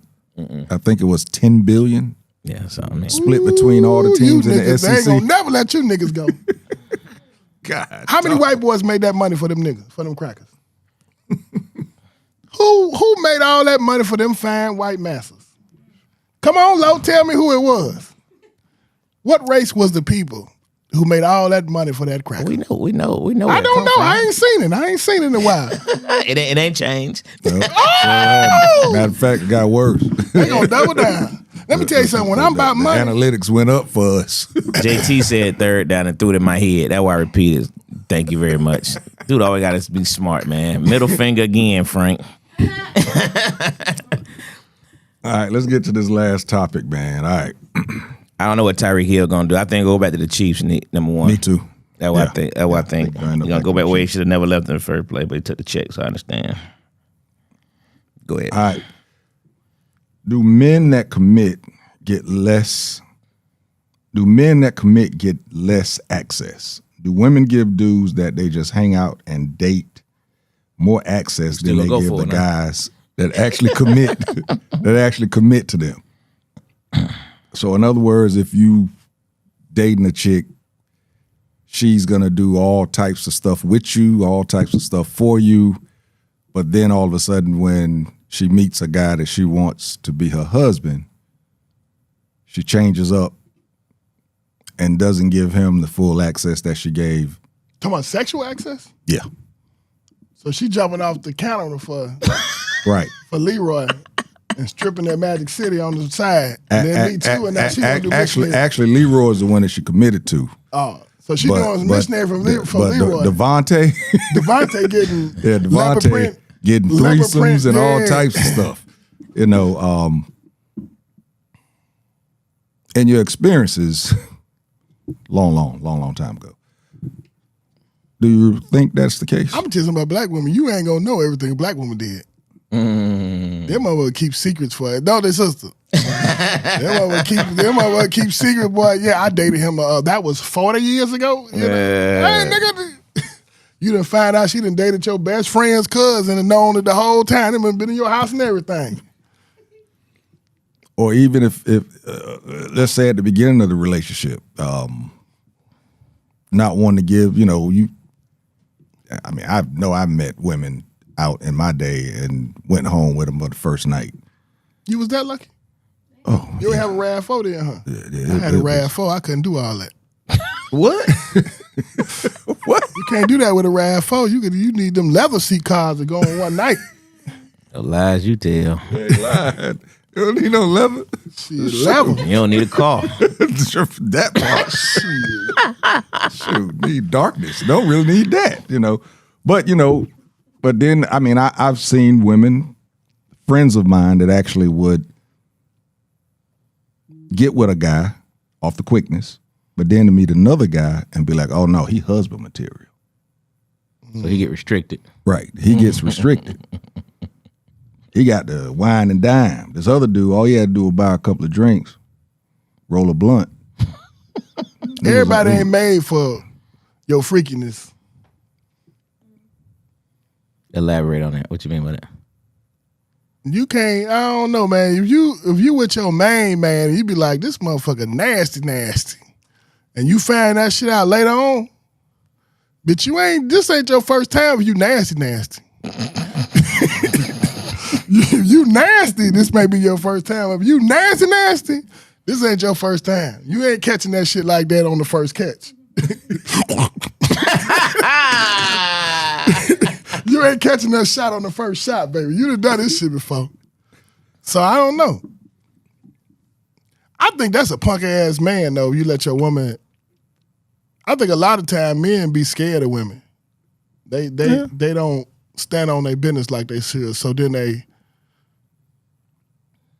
kind of or they whisper. You want to suck me dick? Please. Then you gangster, bitch. Put this motherfucker in your motherfucking mouth, bitch. She understand that. That nigga, goddamn, that nigga want me to suck on that motherfucker. Yeah, bitch, get on that motherfucker. So if you're a little punk ass man and you can't say that, then don't get your dick sucked. Yeah, dog. But if she do say it, and you be like, well, shit, what the fuck that come from? This bitch like Pac-Man. What was your thought, JT? Yeah, I believe it. I like I said, I've seen it. I've seen women just say somebody is husband material and all of a sudden become what some church lady almost. I've seen it. I've seen women friends of mine do that. You know, To their the guy that they thought would end up being that they was thinking was husband so material. okay. They would not In their dating phase. They would not give him all give of it. him all of it. Yeah, right. They wouldn't do certain things with. I mean, But the guy that she's still been kicking it Devontae with, getting it all. he getting it all. everything. He getting everything. Everything. No, I believe there's a lot of truth to that. Everything. All of it. V said men do the same thing. Shit. He wild tonight. He wild every night. What you do when you find out? out? What'd you find out when you find out your girl was on another level and you ain't never got a hold to it? Well, I think you're supposed to explore all that. Yeah. Yeah, I mean, if you didn't get all of it, you know, then Yeah. I don't really know what you had going on in the first place. Like you said about the pH balance thing. If you ain't giving it all to me now, I'm not gonna wait and see if you're gonna give it to me later. Cause I need it. I mean, I met women back in my single days that was on that whole 90-day bullshit. So let me ask you this question though, based on what B just said. So if she does the Pac-Man and all the other things off rip, where do you categorize her? Does that make you want more of a relationship with her? Or does that make you do it? He just said question like that. You ain't did it before.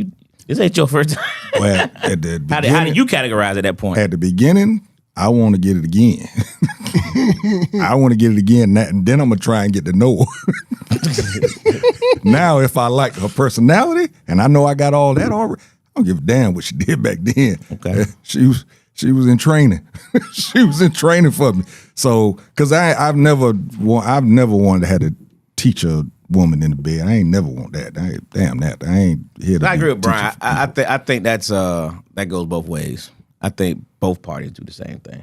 Really? I do. If a guy, if he's thinking she's wifey, some guys may be scared of if she go too, you know what I mean? If she doing too much, that might scare some guys off. I agree with what you said.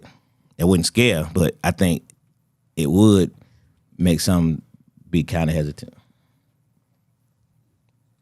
In other words, if they were ready to do all that, if you met them on Saturday and they were ready to do all that on Monday, you pull them back. I'm always on top of my game, Frank.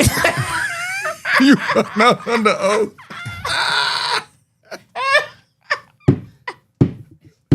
Very calculated, right, Frank? Thought that thing through.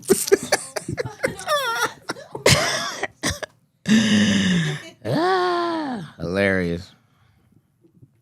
So we do have a female in the audience. You can you give us some input on some of that? If so, grab that microphone over there with Dwayne over there. Walk over there and get that microphone and. Oh, she said she plead the fifths. Right. Fifths of Hennessy, fifths of Been sitting up there laughing. Been sitting up there laughing all this time. You know what the hell we talking about? Do you hold back on guys that you think that you're going to pursue a relationship with in the beginning? Or for that matter, during the whole relationship?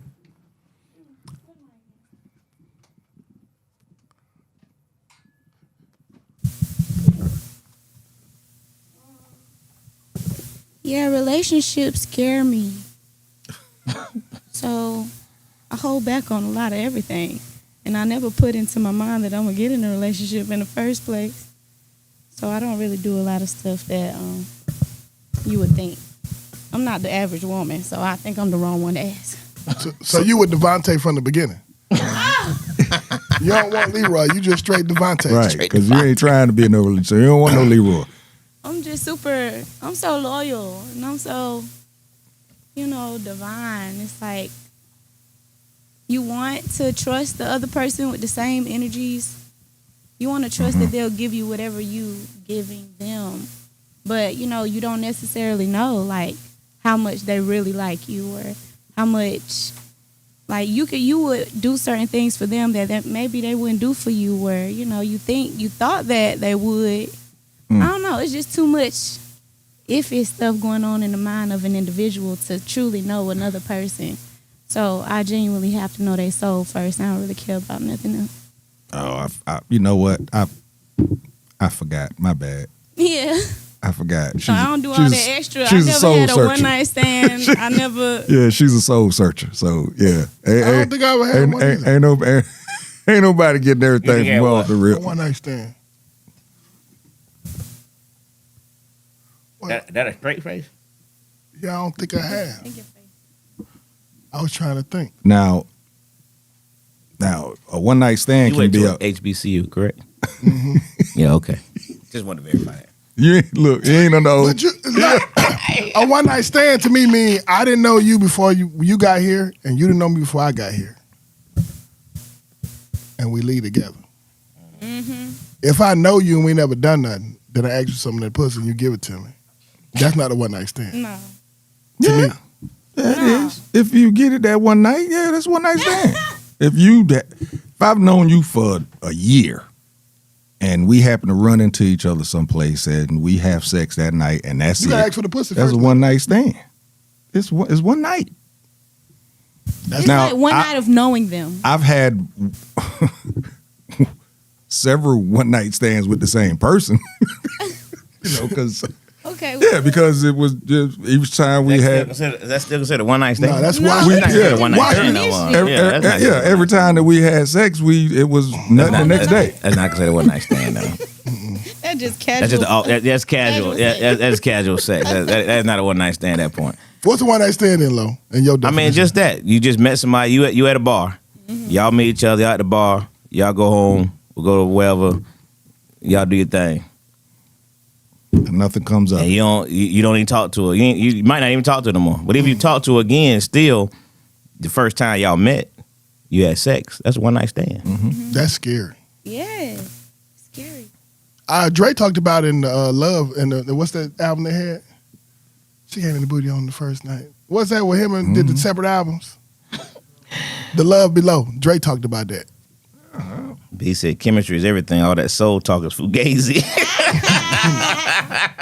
That is the soul, the chemistry, the frequency, the connection, the alignment. That is the soul. But what do you do when you get along with somebody like it's an instant attraction? Like, dang, we vibing. It's good. It's a good feeling. The vibe is there. Just see how long that vibe ride out. Till you get to the I La ain't gonna Quinte. do nothing that night. At the La Quinte? Nah. I don't care how good LaQuinte look. Friends with benefits. What money he Facts, say he facts. got. No, it's a vibe. So you meet somebody down there, you at the goddamn trail riding blues, you got Jeter Jones and them singing. And y'all go to the La Quinte Inn. Down the street, out of Red Roof. The Red Roof Inn. The red roof. That when you were moving up from the Motel 6, you got that red roof. Oh Lord. Yeah, That red roof was the middle of the road. I had a little red roof friend.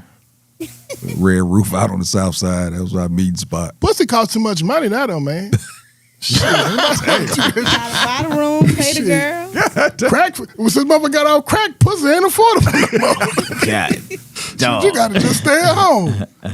Shit, I got that went out one time. My wife, that motherfucking drink was 23. I said, God damn it, fucking tonight, baby. Shit. Oh, damn. You better do something. $23 for one goddamn drink, bitch. You gonna give me some of that Yeah, pussy. yeah. Well, if you don't remember, I'm letting you know. Talking like that, you've had a one night stand. Hey, but goddamn, you went out before. How much drink cost?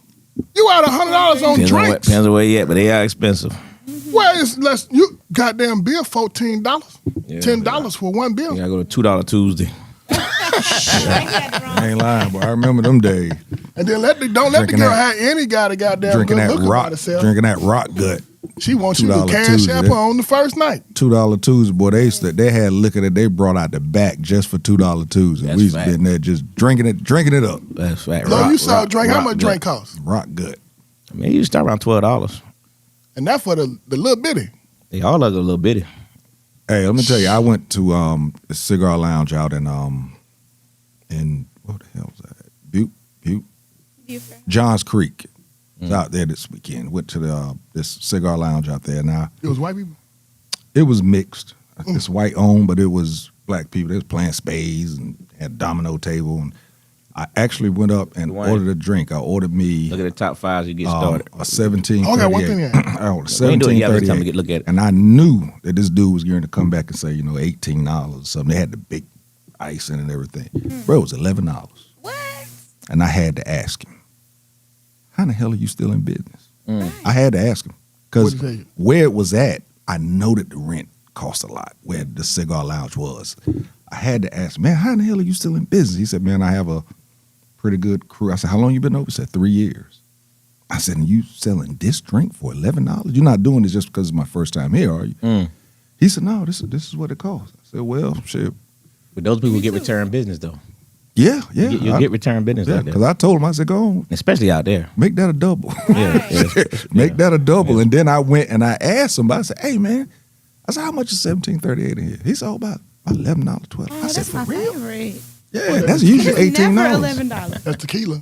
It's cognac. Cognac. It's usually, $18 to $20 or so. 21. Yeah, 21, something like that. You get a double, it's $40. I got a double for 20. Boy, nigga clubs make you pay to get in, make you buy 2 drinks, overpriced, more water, Hey, man, you think about You that. forgot to pay the part. Yes. Right. and pay the park. And niggas still might rob you. You think You about paying that. the park and but still can get robbed in the car. think about that. When we were young and you was going to clubs, Damn, that you sounds basically fucked up, man. you paid to get. It's facts though. We were younger. I know we were younger and going to club. Used to be when you was younger, nigga. You weren't in no club. You was But look, younger. Now you we were, old. You would pay to get in. You paid for drinks. You paid for food. The only thing you really got for free was music. That was it. You paid for everything. You paid basically to go in and hear a DJ. Mm-hmm. When you think about it, that's the only thing that you paid for, because everything else you had to pay for drinks, you had to pay for food. Don't count. You got to get your cologne and your clothes together. You had all that before you got there too. Bruh. You had that going out clothes. And back then, going out 3-4 times a week. Oh, crazy. I think about that shit like, damn. I go someplace now, they got a cash register at the door. I'm turning around. Turn around. Oh, shit, you ain't got to give me no change. I'm out. You said you had something else? All I was going to ask is to tell a little about the challenge. Oh yeah. So it's kind of a backstory, okay?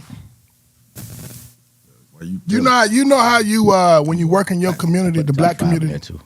Okay. When you work in the black community, it's always a teeter between positivity and optimistic. Or optimistic or pessimistic. And sometimes when you in the fight, you get down because you don't always see the fruit come out. And I ran into a YN. I'm like, damn, how do you become a YN? Right? And the thing that came to my head is absent fathers. They miss masculine love. And I think when children miss masculine love, they behave in a way that turns to a YN. Like YNs are the inventions of black people, black men specifically, who are not raising their kids. So then I'm thinking, like, what's the solution to that? What's the solution to YNs? How do we get rid of them? These niggas is crazy. You see the niggas in Chicago shooting a chopper in the middle of the street? Yeah. Yeah, the little young boy killed the girl. Yeah. In the middle of the street, In the broad middle of the daylight. street, broad daylight. Old woman recording and getting nut car like this, and they would know who they were doing. But I'm saying, who raised them? Obviously nobody, or not the right body,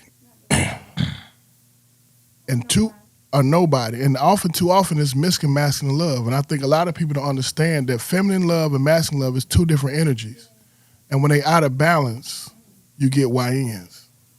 or they are confused with the masculine love because they get the masculine love from them guys in the streets. Yeah. You know what I mean? We brothers. We love you. You know what I mean? But these are all the same. That Hood ain't they, juggers who- them the snitches. Yeah. They don't know. Yeah. Commit a crime and see who tell first. Right. So then I was thinking, man, then it came the Million Man March came. You know I admire Minister Louis Farrakhan. And the Million Man March came to our mind. It was a day of atonement. What do we need to do as black men to protect our community? So I said, Lo, I don't know how to work social media, but I'm asking 1 million black men to post on Klassic Konversation, Instagram and Facebook, right? We don't do TikTok. Ain't that a white man? That's That's Japan, ain't it? no, they just told that shit to China. serve. But anyway, we gonna put the challenge of 1 million black men to post an affectionate moment with their child, a hug, a kiss. 1 million black men. We gonna need this done by when? Until we get it. It shouldn't take about 3 or 4 weeks. So I'm asking 1 million black men to step up. Do a 30-day A 30-day challenge. We want 1 million black men to post on Klassic Konversation an affectionate moment with their child. Your man child, your woman child, your older children, your younger children. A hug, a kiss, a close sense of affection. 1 million black men. Because we got to get rid of these YNs. These motherfuckers is off the chain. Indeed. And they're not getting masculine That's dope. love. I So like y'all that. gonna point, I'm I gonna like send that, a load bro. of pictures because I don't got no Facebook and none of that down. I like that, bro. You got 30 days. Yeah, we're gonna have 4 challenges over the next 4 months. For black men to do something to produce a better quality. We getting rid of these YNs. These niggas got to go. I like that, bro. Yeah. So you post your I thought- child, I you thought gotta it was go dope. get him and hug him. I like Have that. somebody take a picture and post it. I I like think it's that. dope. Yeah, we're gonna make Classic Conversations with J Lo and T and Asicot. J Lo and T. Oh, JT and Lo. JT and Lo. But that's the challenge. We're gonna have the 1 million black men. I like that though, bro. I like that. I like that. We getting rid of these YNs. Yeah. We getting rid of these YNs. Them niggas got to go. We're gonna do a video tonight and make sure that we post that tomorrow. Yeah. Yeah. Don't post I that like Michael that. Jordan That's video. empowering. You can I like that. You Don't- can change the world. Don't post that Michael Jordan video. I promise you I want that. Yeah. I like that, bro. That's Yeah. good, man. I got 2 more, 3 more, 4 more. That's good. All right, that one. And we need it on Classic Conversation because we need the ratings to go up. So post, what you call that? Like, subscribe, thumbs Yeah. up. Yeah. Yeah, you used to say that, Lo. You don't say it no more. No, he used to say that and don't say it no more. I was gonna say it tonight. I but he said wasn't tell here. a friend, tag a friend. Yeah, once we left, I got to figure that out. Once we left Facebook, I ain't know how to. So I was gonna do it tonight, but I'm hitting the buttons right now. Yeah, we're going to get rid of these YNs. We're going to do something about it. I like that one. Oh, yeah, That's what I'm talking about. yeah. That's What's supposed to Jimmy Black Kimmel? excellence. that's dope right there, bro. I'd say you was on it tonight, bro. Yeah. It hit me. And that's well, let's do the 5 things. Wow. What's Jimmy Kimmel got to do there? She just saying post it on there. All right, top 5. We ready? Yeah. Top 5. Top 5 educators who have influenced you in your life, whether it be your school teacher, whether it be a book you wrote, whether it be whatever it is. Top 5 educators who've influenced your life in a positive way. Minister Farrakhan. That's the first one. He number 1. My parents and aunties. I'm putting them in one group because it's like, well, one didn't have, the other one had. So I learned from my collective community. Parents, schoolhouse teacher. It's too many to name. I remember all my teachers from elementary school through college. Miss Felder, Dr. Felder was my teacher in grad school. And you know what made her my favorite teacher, man? I wrote her, I turned in an assignment on time. And she called me in the room. She said, "What is this?" "This is my work." "Something wrong with you." I said, "What you mean? This ain't your work." She reads my work, so she knew this was some bullshit. And she called me out on it. She says, "You got to Monday to bring me quality work." She ain't care nothing about the grade, none of that. She was like, "This ain't you. This ain't your work. Wow. You do way better than this." And Dr. Pam Felder, my coach Kersey, all my coaches from college on down. I remember Mr. Coach Kersey, man, that dude, man, that first time, you know they recruit you, they be nice to you. And I overslept for practice one day, said, "Night, get your funky black ass up. And get your motherfucking ass to practice. In 10 motherfucking minutes, nigga, are you gonna get on that dog?" You know the dog is Greyhound. You gonna get on that motherfucking dog, take your ass home, nigga. We ain't pay your ass out of sleep. Man, I ran to practice, sweating like a motherfucker. "Hey, don't go in there, Chain. Get your ass out here. Run your ass up and down that hill and cut your ass with them goddamn ant hills, nigga. Don't run around them ant hills." I said, "This my nigga right here, man. This my motherfucker right here." Shit, that nigga said, "Best man play." So parents, Farrakhan, Coach Kersey, Dr. Pam Felder. Oh, and now Dr. Clark and Dr. Black. Dr. Clark is in, Dr. Black is in at the AUC.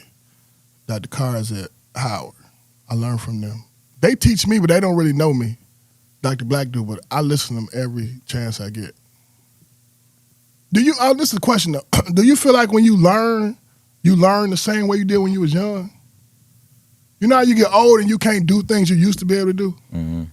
But I feel like I learn, when I'm learning something, I feel like I'm 13, 14, 15 years old. Like it comes in my mind like I don't learn, learning don't get old. Is what I'm trying. Never. Like I enjoy learning and it's easy for me to learn like it was when I was young. But like I can't run a mile like I used to be able to. You know what I mean? Do you got that experience? Sure. Yeah, I think Sure. you're able to process differently. Absolutely. You get older, you're able to, process. You live a little longer. Dwayne, what you got? Oh, she got the mic. You got your Oh, five. Dwayne You got your said his five? parole officer,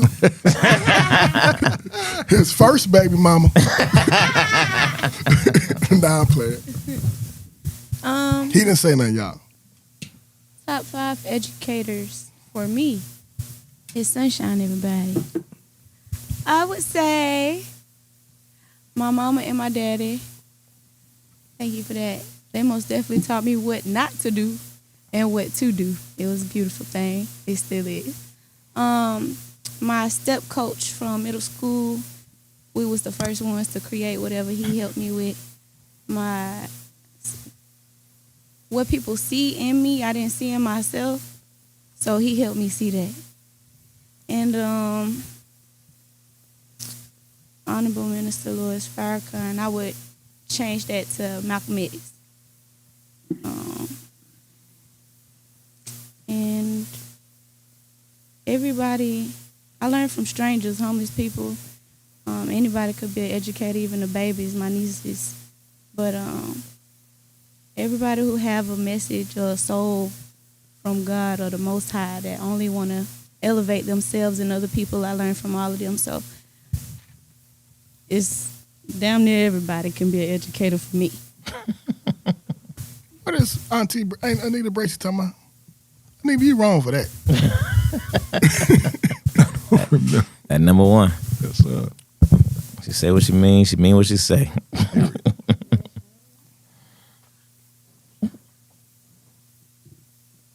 Go ahead, Dwayne.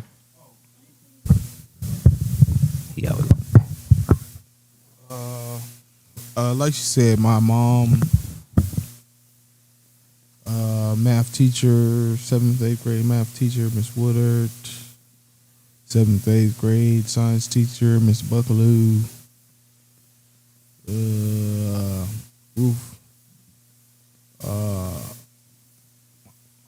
Ruth Ely, my grandmother, who taught at Clark Atlanta, went to Atlanta University and Clark College. That's 4, and then 5. Mr. Stallworth, one of my science teachers in high school. All right. What you got, Teasy? All right. I'm gonna put him at number 5, but he probably could be a little higher. But I have to say my pops, because he actually taught me what not to do I knew that was coming. as as a parent and as a husband. Damn. He taught me what not to do. After that, I would have to go with Arthur's, Donald Goins, and Omar Tari. The pimp going? Yeah, Donald Goins' books actually help me understand my father a little more.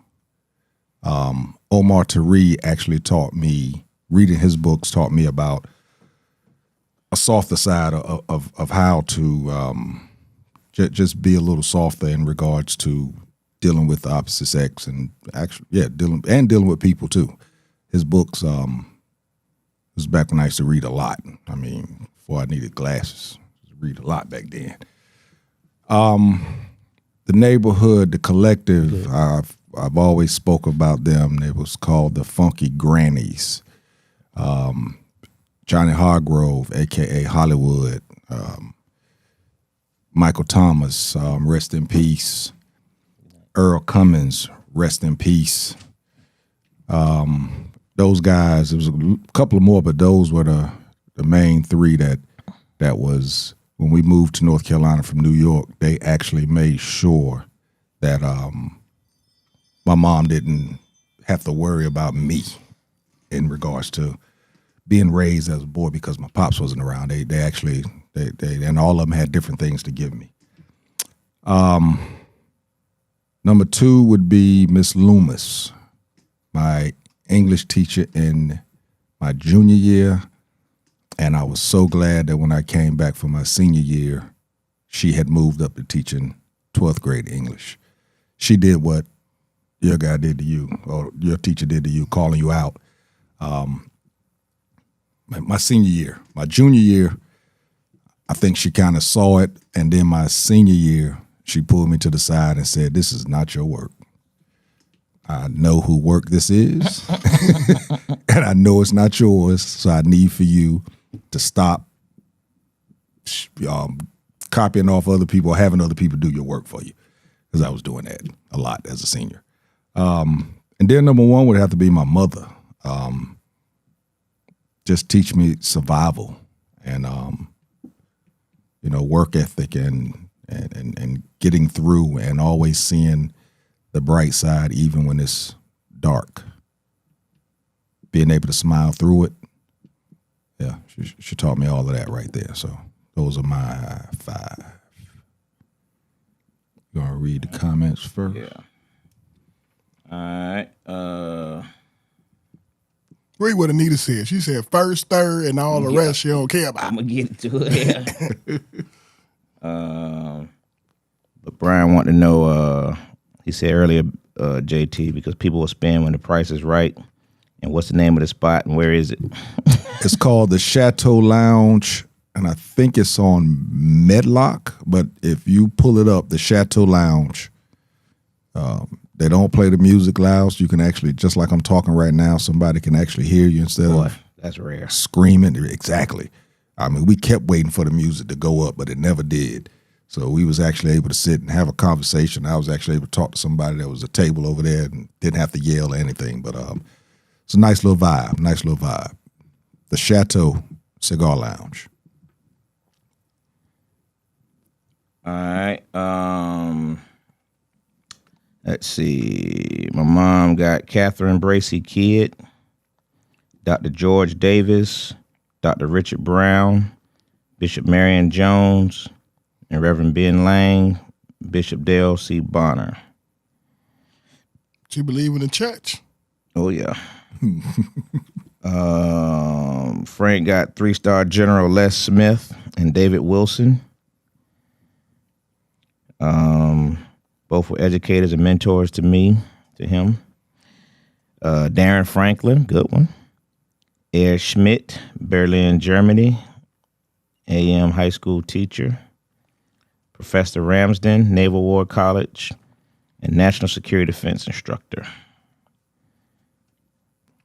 Little poppy collar there, Frank. 3-star generals. And Bro, I was just going to say, boy, your list, wow. Yeah. Poppy collar there. I ain't mad at you. Tell your guy he needs to wear the real ASU shirt. We in Mississippi. He said, Alcorn ain't it? Hilarious. All the come. Alabama State University. All right. See, it's Alabama, but it's all come Alcorn. in Alabama. Come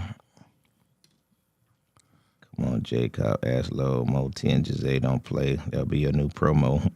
He is on one Bro, again tonight. the Humidor has great choices, and actually they have some pretty good prices too. What's Humidor? Where they keep cigars. It. What's that mean? Good choices. Good cigars in there, just not boutique. Just has some good cigars. So Great, you don't yeah. bring your cigar to the cigar store? Some you do. This place, because they don't serve food, you want to support and buy some cigars. You know, help them keep the lights on. But You can smoke reefer in there too. no, Probably not a spot like that. yeah, no.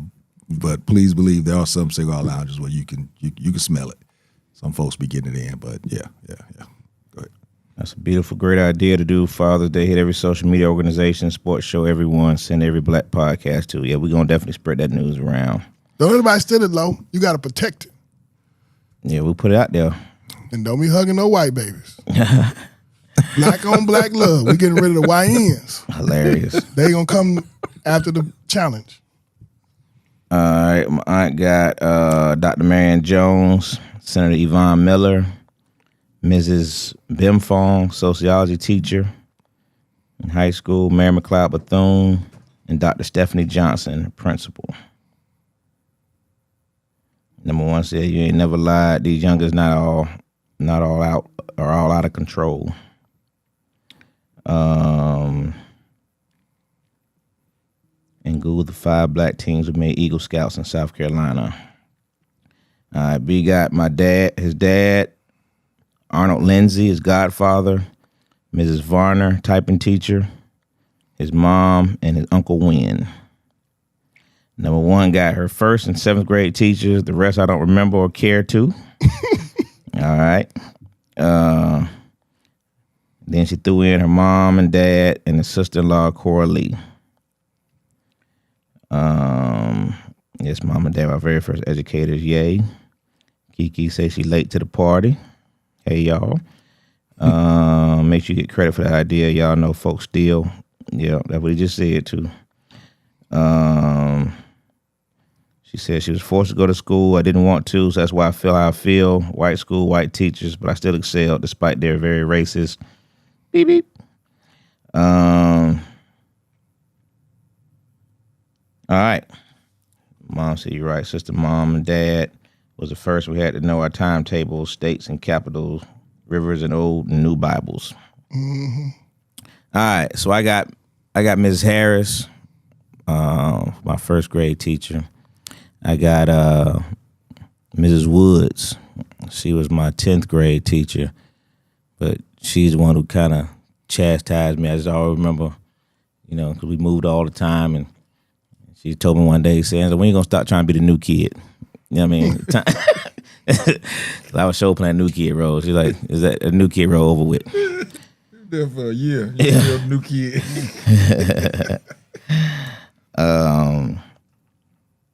Definitely got to go with my mom. Then my grandparents, just always valuable words, lessons, just things you always remember, never forget. And my grandfather smoked cigars because, my granddad, boy, he was a man, boy. And would tell you what he had to tell you, unfiltered. That's what. One time. Hey, that's why when you think of number one and my uncle, hey, That's them. granddad, he gonna say what he had to say, bro, whether you liked it or not, boy. I remember I never forget the day we was at the house and one of my cousins brought some boy home and he asked the boy, he said, where you go to school at? Oh, I dropped out. Drop back in, they ain't gonna hurt you. We were like, God dog, man. And he meant that jump too. Drop back in, they ain't gonna hurt you. Boy, that jump was so hilarious. Same BS at the West, new kid. What up? Frank, you still up?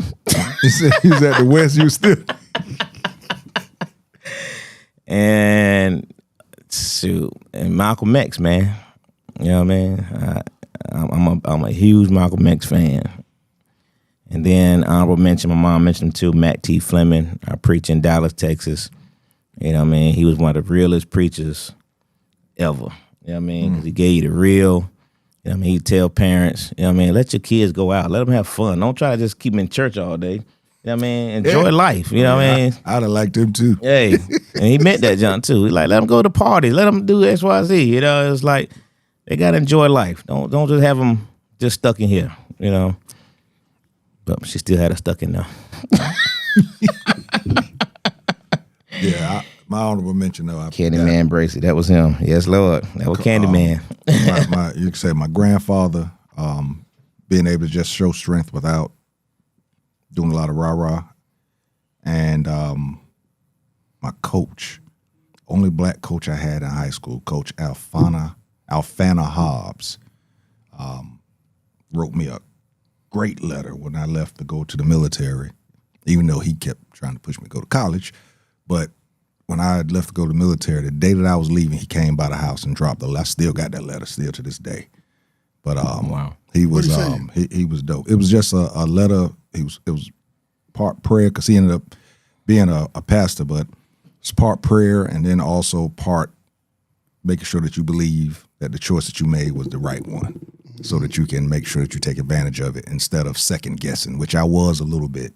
You know, because I went in the military because I didn't want my mom to have to send me no money in college. I didn't know that, you know, you could have money in college. I had no idea. You're going to be broke in college. Yeah, because the school I went to, they didn't give you nothing like that. You know, Coach actually took us on college tours and everything on his dime. So, yeah, Coach Hobbs. I tried to find him last time I went home, but I wasn't able to get to him, so try and get to him. One teacher, one coach can change Oh, absolutely. generations. Period. Absolutely. Period. If you get 3 good teachers in a row, or 3 good coaches in a row, you're damn near guaranteed to be successful. Hey man, he ended up showing us later after he showed some other people that were still there. But when I came back from the military, came home on leave, he had letters that was sent to the school for me from colleges that never got to me. And that's why he ended up leaving the school, and he ended up going coaching at an all-black high school. Won championships after championships in basketball, and he was a football coach. Yeah.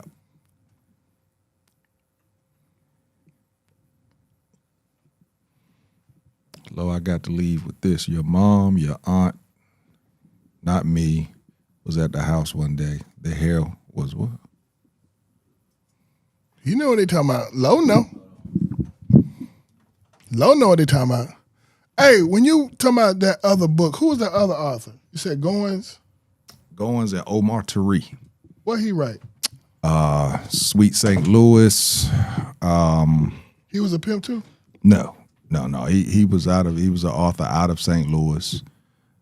He wrote under a pseudonym. He first wrote as Omar Tyree, and then after that, I can't remember what his second name was. But Goins ended up being a real writer though. He wasn't just a pimp writer. Oh yeah, he Now Iceberg Slim was a pimp writer. And that Pimpin' King. Yeah. Goins had some.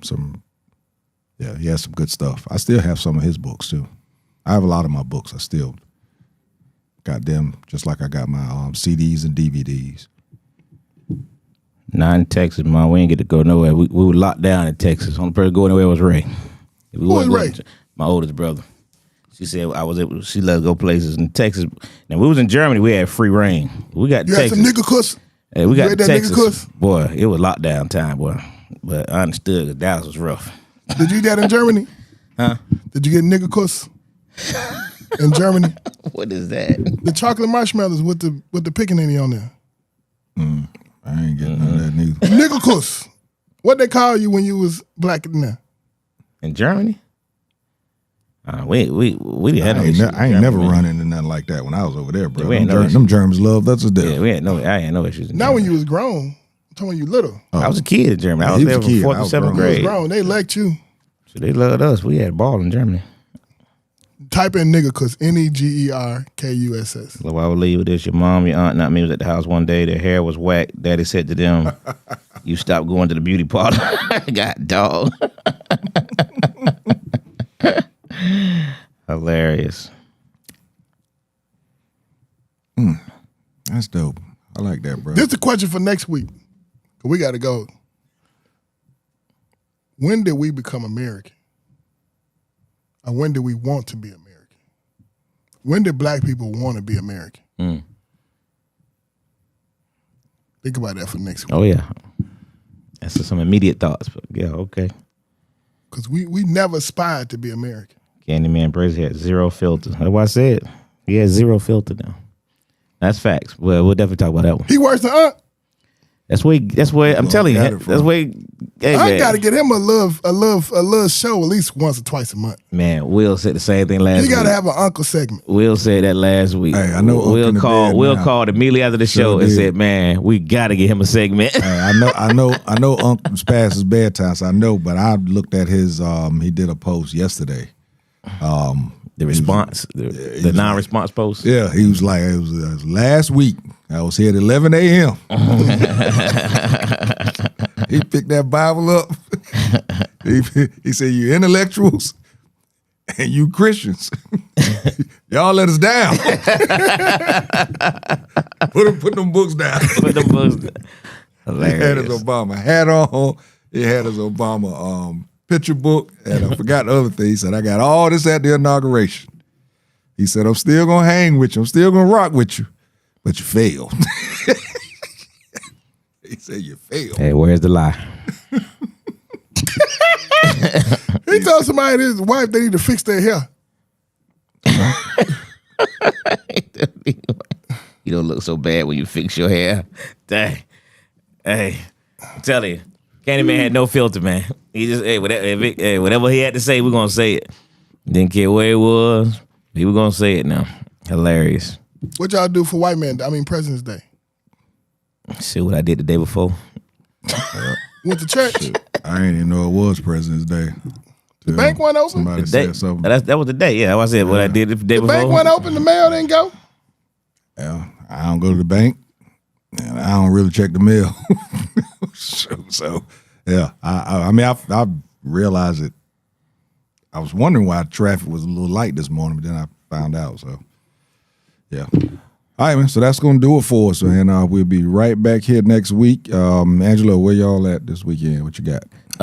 Tuesday night, tomorrow night, Traditions Global Cuisine. Tonight, man, we had a really cool show. That's why I was so late. We had a tribute to Nick Lewis, passed away a couple weeks ago. Old school comedian, man, very funny brother. So we had it was really dope about it was his PR lady called me and said, Angelo, this is April. Nick's PR, we met. I remember meeting the boy, back at Uptown, and she said Nick had some instructions of what he wanted to do upon his pass because he had a stroke a while back and never really recovered from it. And but one of the things he wanted was a comedy roast type show. Said he didn't want to have no long drawn out memorial, so he didn't want no memorial service, all that stuff. He wanted to have all his comedy friends and fans to come celebrate him and crack jokes. And she said, and he wanted it done. He said, reach out to Angelo at Uptown Comedy Corner. That's why I wanted that. So I thought it was really, really dope. And so that's what we did tonight. I saw Griff posted about it. Yeah, Griff and Coco Brown hosted it. Naturally, there was a gang of comedians in there. His daughter, he has twin daughters. They were there. A lot of family was there. So it was real cool. And they gave what he wanted. They told the stories. So it was really, really cool. Then they had his pastor there, and when the comedians started, boy, Griff said, "I'm sorry, Pastor." They comedians, I'm sorry. Cause they were telling stories, boy. Ooh-wee. But yeah, it was real cool. But tomorrow, like I said, we had traditions. Thursday, open mic night. Friday, we got the Young Gunners of Comedy at KLD, and Saturday night we got young brother Kamal C.G. just headlining. So good week of comedy. Oh, this man had instructions for Uptown Comedy Corner. Hey man, I was shocked when she called me. Told you, bro, you Black history. I was shocked, man. That's big, Lo. I thought it was really dope. I thought it was dope. You are Black history, homie. For real. Appreciate you letting me be in your light. Yeah, man, it was real cool. All right, man, that's gonna do it for us. Lo, Michigan got a big game this weekend, boy. Yeah. Who that? Yeah, Michigan plays Duke this weekend. You like Michigan basketball too? Of course. Number one in the nation right now. Yeah. Number one in the nation right now. I love it. I'm gonna be wearing me some How old boy Bulldog doing? for that game. The coach No, we got I don't know what coach you talking about. from Chicago. No, they fired Juwan Howard 3 years ago. Oh yeah.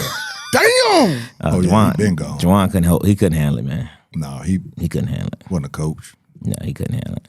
He's He's a good assistant coach. But Yeah, he I was gonna say that, he wasn't. He was way too emotional. You know what I mean? We got the guy who was at FAU, wasn't he? Mm-hmm.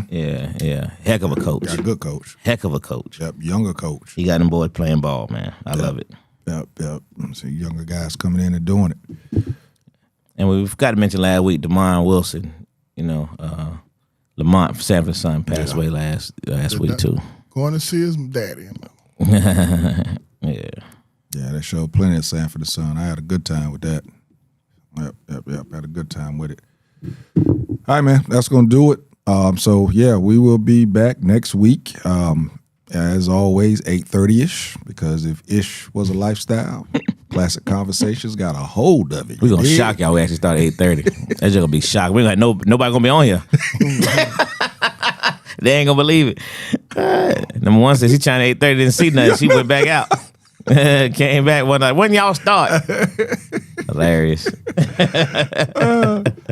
Appreciate y'all for tuning in. Please share it. Look for our posts, our video in regards to making 1 million fathers. 1 million black men. 1 showing million affection, black masculine men. love to black We're gonna children. get that started. Yeah. Yep. I like that a lot. Yep. I Love like that a one. lot. Love that one. So that's gonna do it, man. We'll see you next week. Classic Conversation with JT and Lo. And we out. You Or dig? J Lo and T.